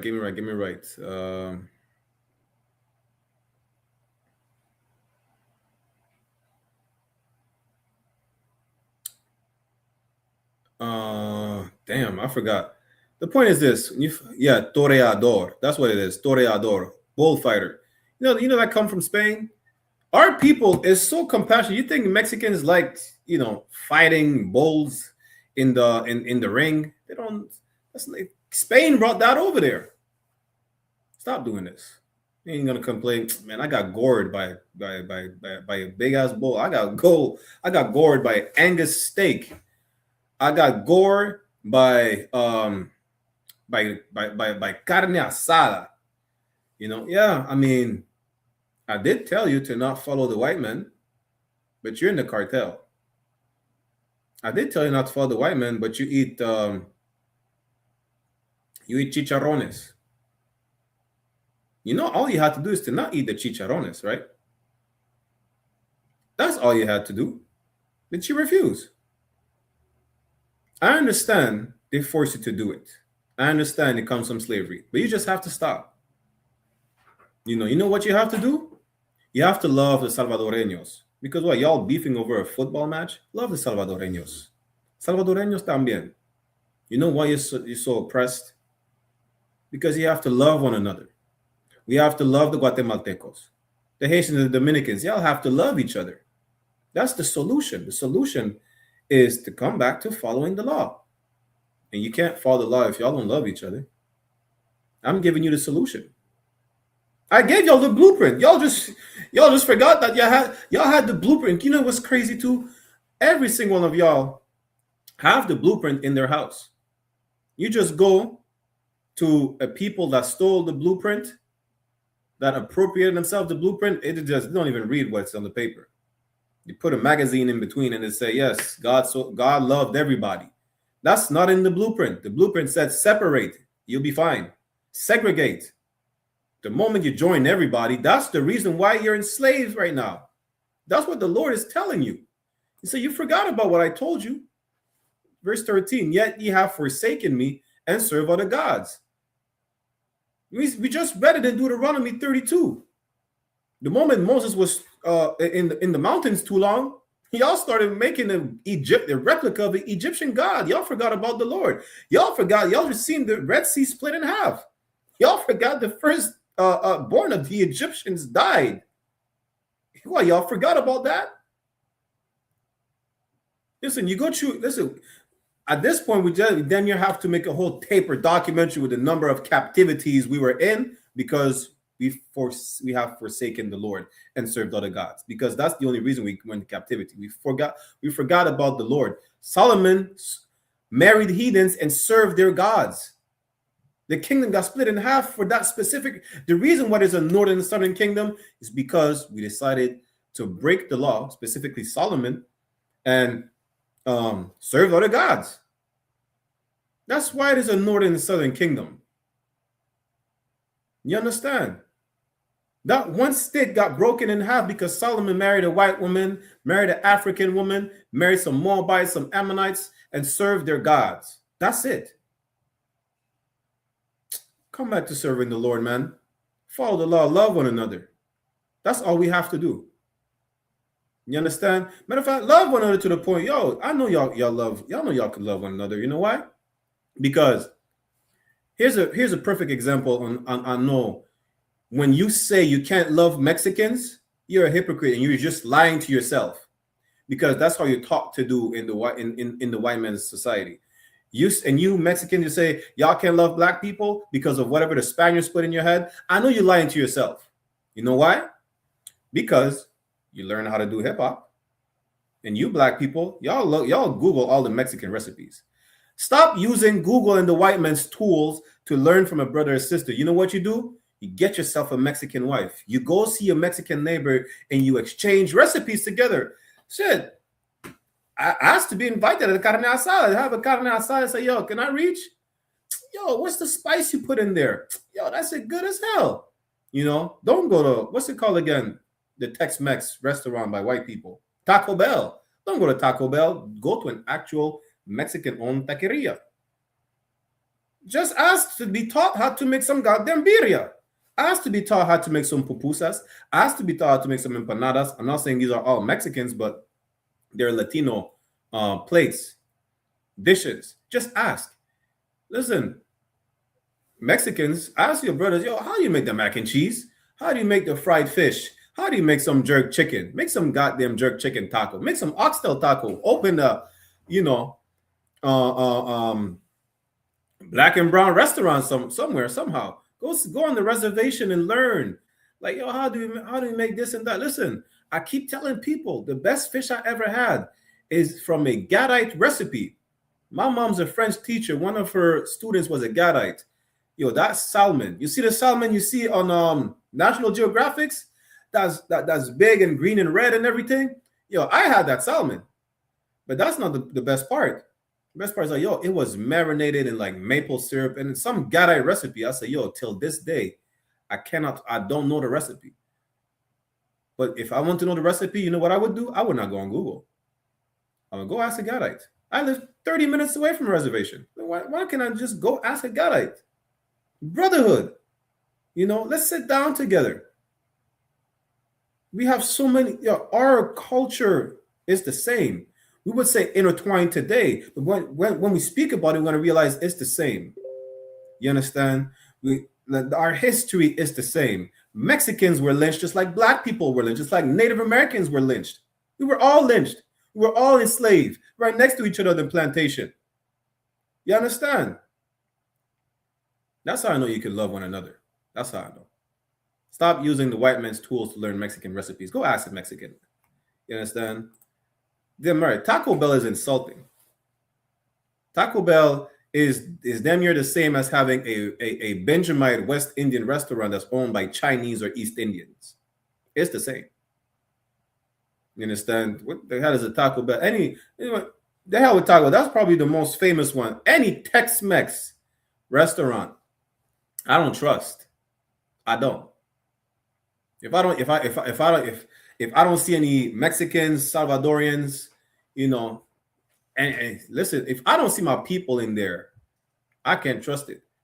There must be a couple employees that are in the kitchen or serving that don't know how to speak one word in French or English. Just speak to me in Spanish only.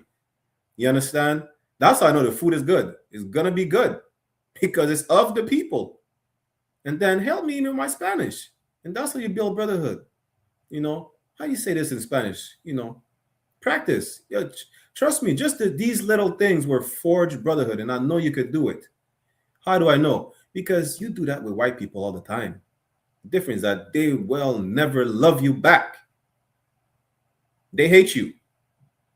You understand? All these heathen nations hate you. Now, does that mean that you could not love food from the heathens? You could, baby. I don't know. That's your taste buds. As long as it's not unlawful. But that's how you build brotherhood. Yo, man, go Mexican. Be like, yo, how do you say this in Spanish? You know what you do? As opposed to Googling a recipe in Spanish, or Googling a recipe from Mexicans, you learn how to say, how do you make that at home? Or you learn how to say, when you get ready to leave the restaurant, say, ¿Cuánto cuesta? What is it? How much does it cost? What's the check? Just small things like that. And it's appreciated. No, ¿Qué pasó, hermano? Todo bien. Like just small things, small gestures, even just, and I'm not saying that it's not their language, but just, you know, building brotherhood is possible. Loving one another is possible. And if you think it's impossible, you're a hypocrite. Because you do it with every single other nations. The difference is that these nations despise you to death. That's the only difference. But Salakia, I keep doing this. I'm too long with it sometimes. But brotherhood is a weapon, and we got. Let's finish real quick. Judges, right? Judges 10 and 13. Yet ye have forsaken me and served other gods. Wherefore I will deliver you no more. Listen, I keep bailing you out. That's what the Lord is telling you. Listen, I keep bailing you out. You keep doing the same thing. Every time I bail you out, you forget about me. You go back to do the same dumb thing again. Now you're again, now you're in trouble again, and you call me for help. Hey, you're gonna have to bite the bullet. You know what you're gonna have to do? You did the crime. Now you're gonna have to do the time. That's what the Lord is telling you. He's not bailing you out no you're on timeout. Verse 14. Go and cry unto the gods which ye have chosen. Like every single time you ask me to bail you out, I'm right here. Every single time you cry unto me to deliver you from these heathens, to deliver you from these heathens whose God you decide to serve. Well, I'm the power. I'm the God. God means power. I'm the power that brought you out of Egypt. I'm the one that split the Red Sea, not the golden calf that you molted afterwards. You keep doing the same thing. You know what you do? Now that you're in trouble, cry unto the golden calf. Cry unto the rock that is circled 7 times. Cry unto whatever God these heathens worship. Cry unto Ashtaroth. Cry unto Baalim. Let's see if they will deliver you. Let them deliver you in the time of your tribulation. Yeah, go cry unto these little, fake pagan gods. I say fake because there's only one real God. There's only one living. How you going to imagine that? The Most High of the Bible is the living God. You're going to cry into a rock. You're going to cry into a tree. These gods are dead. They're not even alive. The Lord God make mountain move. He split the Red Sea. Good night. Where you going? What do you mean? Listen, God said, you know what? Today, you know what he would tell you? So you decide to worship Caesar Borgia. You go tell the white man to free you from slavery. Decide to prostrate yourself to the Kaaba stone. Pray to the Kaaba stone to free you from captivity. Go pray go ask the cross, ask the wooden cross to free you. Do that. What else people pray to? You understand? All your gods of the voodoo god. Voodoo god is a mix of Christianity and African nonsense. Go cry to the African 6-headed serpent god to free you from slavery. The Lord is that's how you know the Lord is a nigger god. You see how he's being sarcastic? He's telling you, the people that you follow that got you in trouble, ask them to bail you out. And who never heard that before? Your parents tell you, your friends ain't going to help you when you're in trouble. Not that you're in trouble. Where are they? Who's going to help you? I'm the one helping you all the time. Go cry unto these other gods, man. Let's see if they help you. Verse 15. And the children of Israel said unto the Lord, we have sinned. Like, I know. We're repenting. We're like, listen, we're sorry. I know. I messed up again. We're sorry. We messed up. We should not have done that. We should not have married these white women. We should not have bowed down to the Rubik's Cube. We should not have, went to the Christian church. We should not have done that.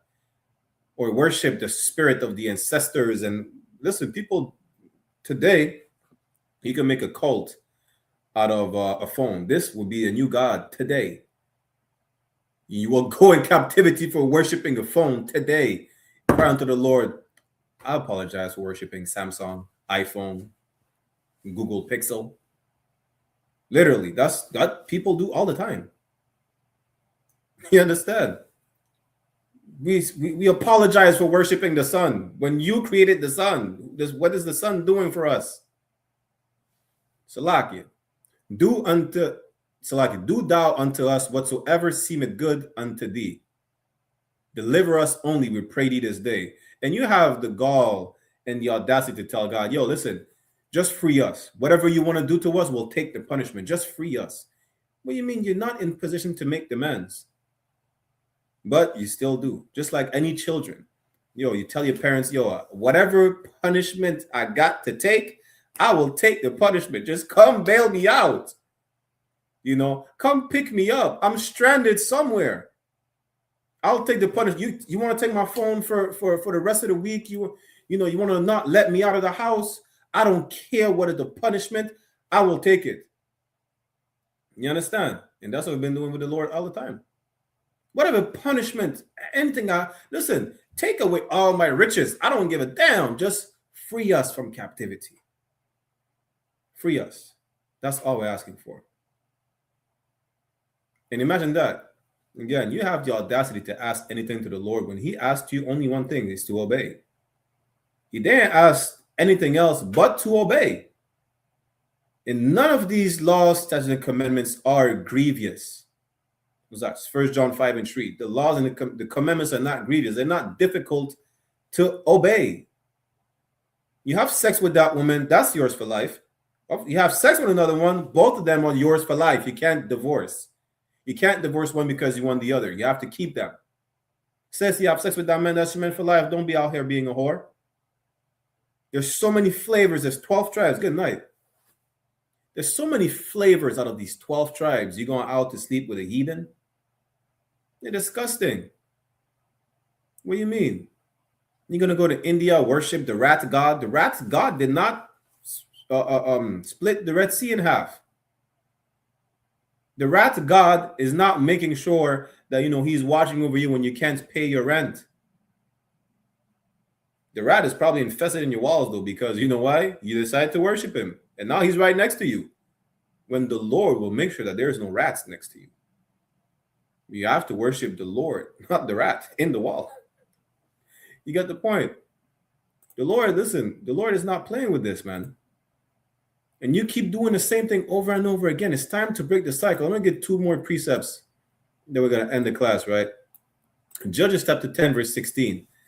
And they put away the strange gods from among them. They broke the cycle. How? By going back to the Lord. By stopping following these heathens. That's how you break the cycle. You stop doing what you're doing wrong. What are you doing wrong? Is following after the heathens. That's what you're doing wrong. In worshiping their gods. Adopting their custom. That's what's wrong with you. You understand? That's what's wrong with you. And you know it. They know it. Everybody knows it. But you keep doing it over and over again. And that's how they got out of captivity. I won't say that's how they were brought out of captivity, because they didn't just get out free on their own free will. The Lord is bringing them out of captivity. But requirements must be met, such as to stop following the heathens, which we've been doing since Adam, since the Garden of Eden. Let's finish that verse and get 2 more precepts, right? Judges chapter 10, verse 16. And they put away the strange gods from among them and served the Lord. How do you serve the Lord? You follow the laws, statutes, commandments. That's how you serve the Lord. And his soul was grieved for the misery of Israel. Listen, like I told you, he's a good father. It pains him to see you in that condition. It pains the Lord. We are the apple of his eye, the chosen people. We're peculiar. We're special. We're not like anything else. We're his possession. We belong to him. It's hurtful. It has to be done, though. But it hurts a parent to discipline their child sometimes. It's like you see the child being miserable, sad and everything. And you shouldn't even feel that bad, but you can understand the feeling. Why I'm saying you shouldn't feel that bad, because imagine the Lord. He's seeing his children in captivity. His children literally in cages, being fed to alligators, being skinned alive. He's seeing that. You understand? It pains him. It's like, I just told him to not eat pork. That's it. I told him not to eat pork. I told him to not sleep with this disgusting white woman, Chinese woman. I just told him to just listen. And I'll just, I'll be a shield to them. I'll be the enemy to their enemies. That's all they got everything. All they have to do is listen. Guess what? Same that your children can have everything they ask for. All they have to do is listen. And when they don't listen, you have to discipline them, and it pains you from disciplining them. Whether you put them time out in a chair, not if they feel all bad because they can't run around the house. I just told you to listen. That's it. I told you to listen. You didn't want to listen. Now I have to see you cry. I think I like seeing my children cry. That's the Lord. The Lord's like, I think I like to see y'all cry and, being whipped and being unalived and lynched. I don't. Now, I didn't tell these people to do that to you either, but damn. All you had to do is obey. Let me two more precepts and then we're to wow. Let's go to 2nd Ezra's.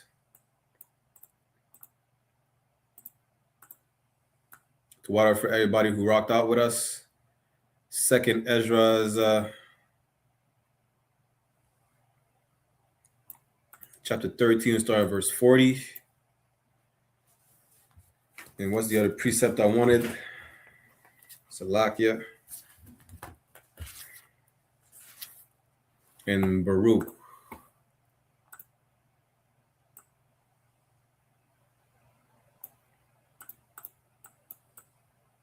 I think it's Baruch chapter 3.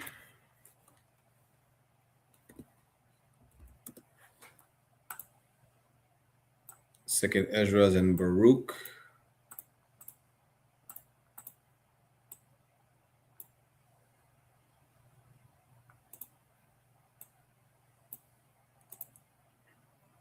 Let's start with Baruch chapter 3, as a matter of fact. Baruch chapter 3, verse 8 says, "Behold, we are yet this day in our captivity."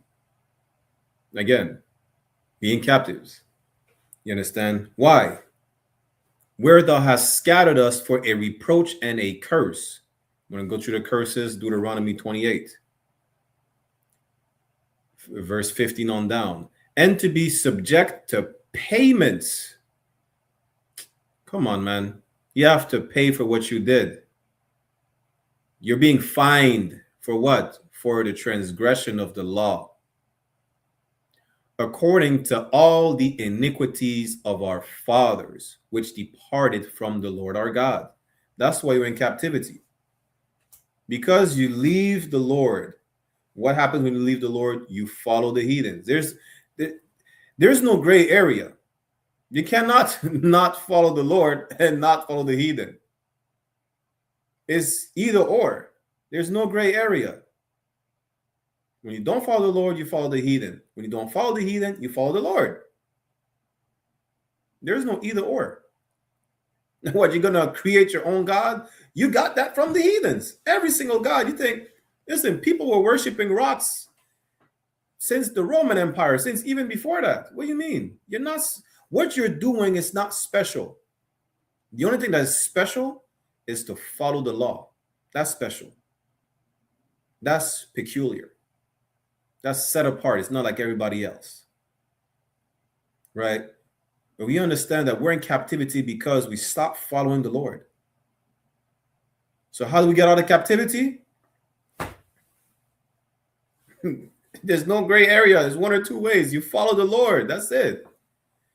You understand? Can Baruch chapter 3, verse 8 also be used as a reincarnation precept? I see how you would say that.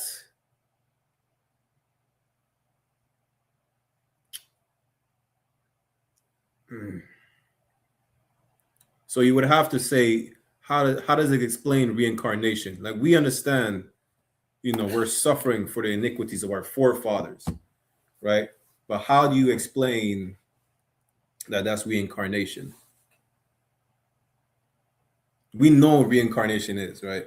So I'm not sure if I would use that necessarily, because it just says for what happened in the past, right? For our past transgression.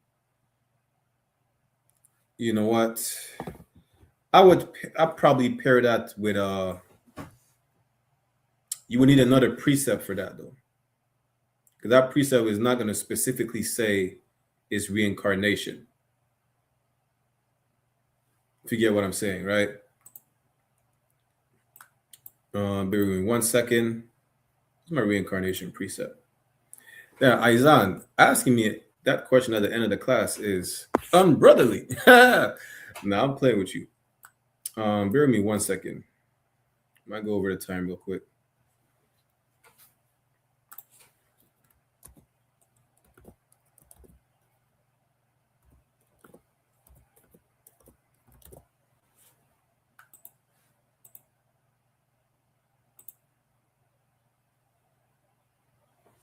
Okay, there you go. I would use this precept.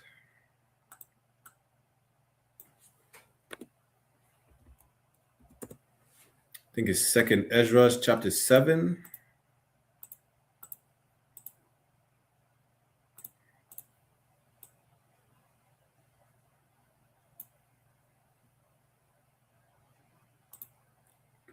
That's what you want to use.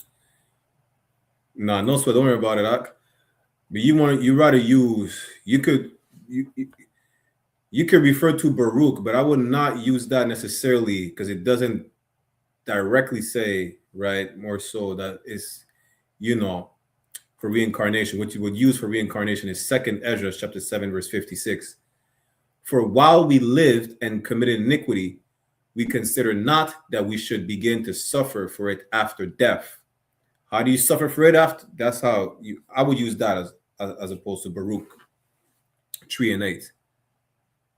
I will use that first, right?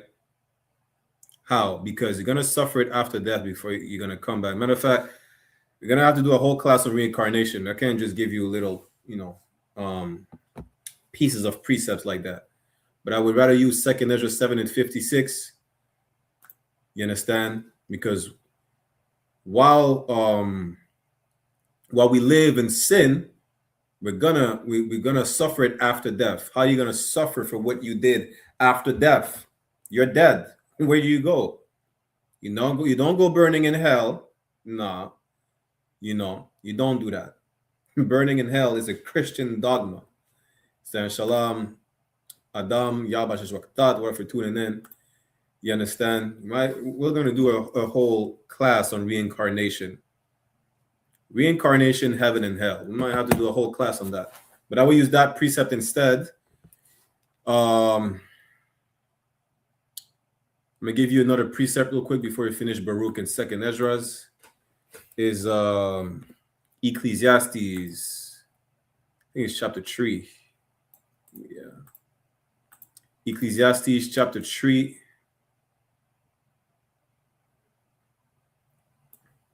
Verse 16 and 17, right? Because those are precepts for the place of judgment, which what Christians and Catholics call hell, where you will suffer after you die. Ecclesiastes chapter 3, verse 16. And moreover, I saw under the sun the place of judgment. Was under the sun the earth. That wickedness was there, and the place of righteousness, that iniquity was there. Verse 17. I said in my heart, God shall judge the righteous and the wicked. Both of them are being judged in the same place, under the sun, not on the ground, not above the clouds, but under the sun, on earth. For there is a time there for every purpose and for every work. So you're gonna be judged for that iniquity that you do while you live. And those, you could even use that as that precept for people who say you only live once. You don't. You're going to suffer it after death. Where are you going to go after death? In the place of judgment. Where is that? Under the sun, on earth. You understand? Now, that was a quick breakdown, Isaiah. We're going to go in depth. Not next week. Next week, the topic is We're All We Got, Part 3, with Officer Shayawan, special guest. But the week after that, we're gonna get reincarnation and thing, right? So let's go back to Baruch chapter 3, verse 8, and then 2nd Ezra real quick.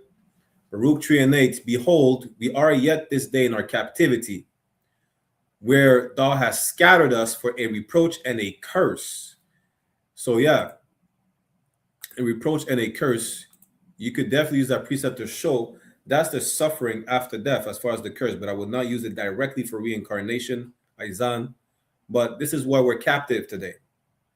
We're captives. Why? Because and to be subject for payments according to all the iniquities of our fathers. We're captives because of the iniquities of our fathers. You understand? That's why we're captive, because of previous sin. We kept sinning. We kept being bailed out, and we kept doing the thing all over again, which is a cycle. You understand? Now we have to do what? Break the cycle definitively. Finally breaking the cycle and not going back to doing that again. We won't go back. But in order for our kingdom to be established where we won't go back to it, it's like we have to follow the law, statutes, and commandments. Precept for we won't. Who could give me the precept real quick for the fact that we will not go back in captivity after this one? Real quick. Who knows what's that precept? Real quick. We will not go back in captivity ever. Ever again after this one. Who knows that precept?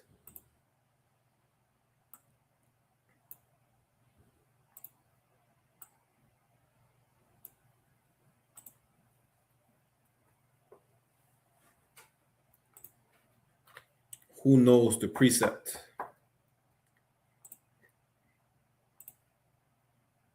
Matter of fact, I'm going to give it to y'all for time's sake. This Lamentations chapter 4, verse 22. The punishment of thine iniquity is accomplished.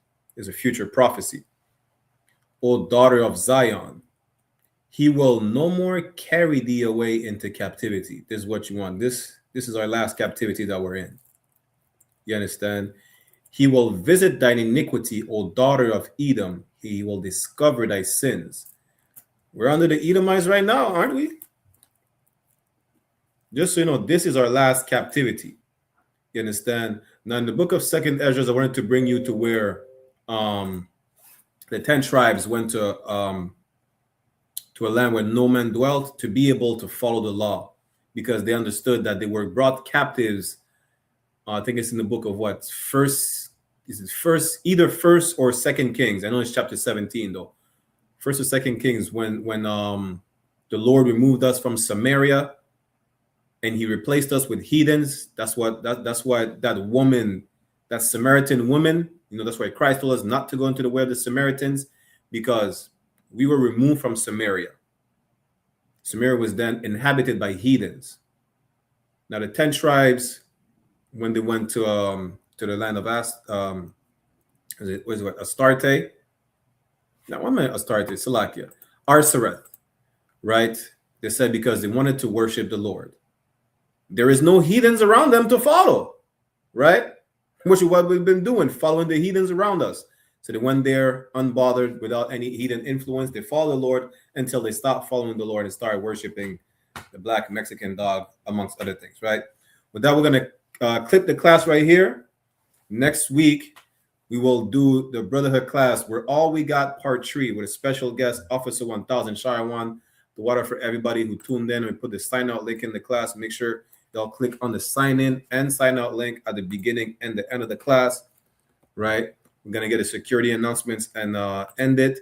Also, if you need to get in contact with us, the number for I.S.U.P.K. Toronto is 647-793-7844. 647-793-7844. For Montreal is 438-816-2578.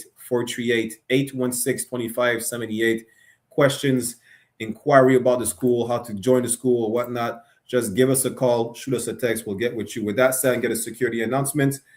Make sure y'all tune into the scripture breakdown class as well on One West online classes. And we'll see you next week, Israel. Shalom.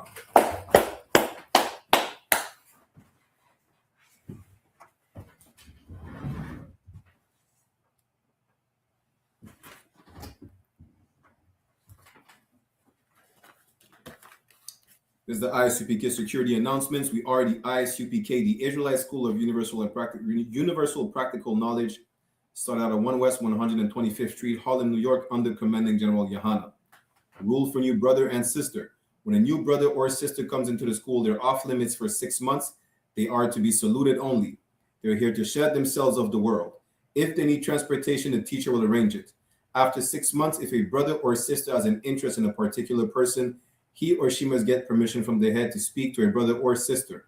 There's another 6 months in which the brother and sister will court each other. After the 6 months period, the brother and sister will get permission from the head to marry. Tithes, which is a commandment. Numbers chapter 18, verse 21, and Malachi chapter 3, verse 8 to 10 means tenth in the Hebrew. Ma'ashara, 10% of every penny of any increase the Lord gives you, give to the treasury department or teacher. Priest fund, free will offering for priests, not mandatory, whatsoever amount you would like. Upcoming Holy Convocation. This Sunday, May 31st, before sundown, we have the Feast of First Fruits. You can read more about it in the book of Leviticus, chapter 23, verse 10 to 22. Reminder to all Akim or Akwathian, reminder to all brothers and sisters to check the bulletin board in the hallway of their school if they have a physical location. And if anyone wants to be a trooper in the school, to start wearing all black, boots, shirt, pants, headband, and scarf. But that's all, we'll give a courtesy salute to the brothers and a courtesy salute to the sisters. Minavijal Majam, which means to stand. We'll give a courtesy salute to the brothers. Minavijal Majam Shabbat. Majam, Barak, Yahweh Bahasham, Yahweh Shai Barakatam, meaning Yahweh, in the name of Yahweh Shai, bless y'all. Yajamata, means hands down. Sar, which means to turn and face the sisters. If you have any in your presence, we'll give them a courtesy salute as well. Minavijal Majam Shabbat. Majam, Barak, Yahweh Shamar, Alathan Bahasham, Yahweh Shai, and Yahweh, watch over y'all in the name of Yahweh Shai. Yajamata, hands down, class dismissed. Thwada Israel.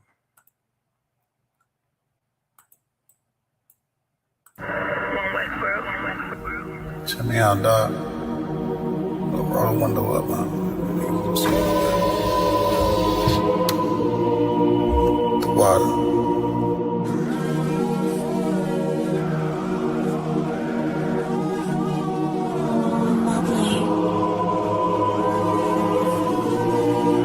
Ain't no better, dog, brother. The son of a king. I don't Balenciaga. I might just wear a collar. I might just wear the Pradas. But I'm thinking long term, so I might say the dollars. We ain't no better, I'm just being honest. I should've went to college, but I was thinking violence. This a one West world, we the fucking livest. Break it down, we break ground, we don't break no damn promise. Let's get active, dog, don't tell me how you feel about it. These cats saying too much, they ain't learn enough. You maxed out the first quarter, I'm still warming up. These niggas tossing up a brick, they can't score with us. Who gon' come against us? On the Lord with us. Them niggas riding for you. Hope they ride till they crash. Put my name in your mouth, I put my belt to your ass. I ain't running no race, I just hope that I last. All them niggas you look up to, I consider them trash. Only time you seen a leader was in Wayne hand. Niggas will dap you, then pop you with the same hand. I'm a main player, I stick to the game plan. He don't really fuck with you, that's your main man. We them niggas came through and made your city hot. Yep, said he in the field, but he really not. And I ain't casting no stone, I just let him rock. And that's the kind of story they gon' read about. But if it's war, it ain't no tapping out. Grip still heat, spit like a dragon mouth.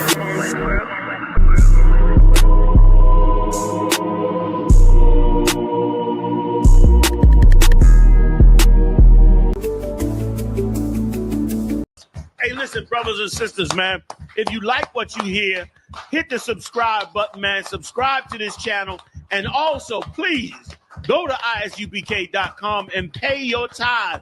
Drop me some cash so we can move around this planet like we need to, man, and do the things we need to do. They're one West. They're one West. They're one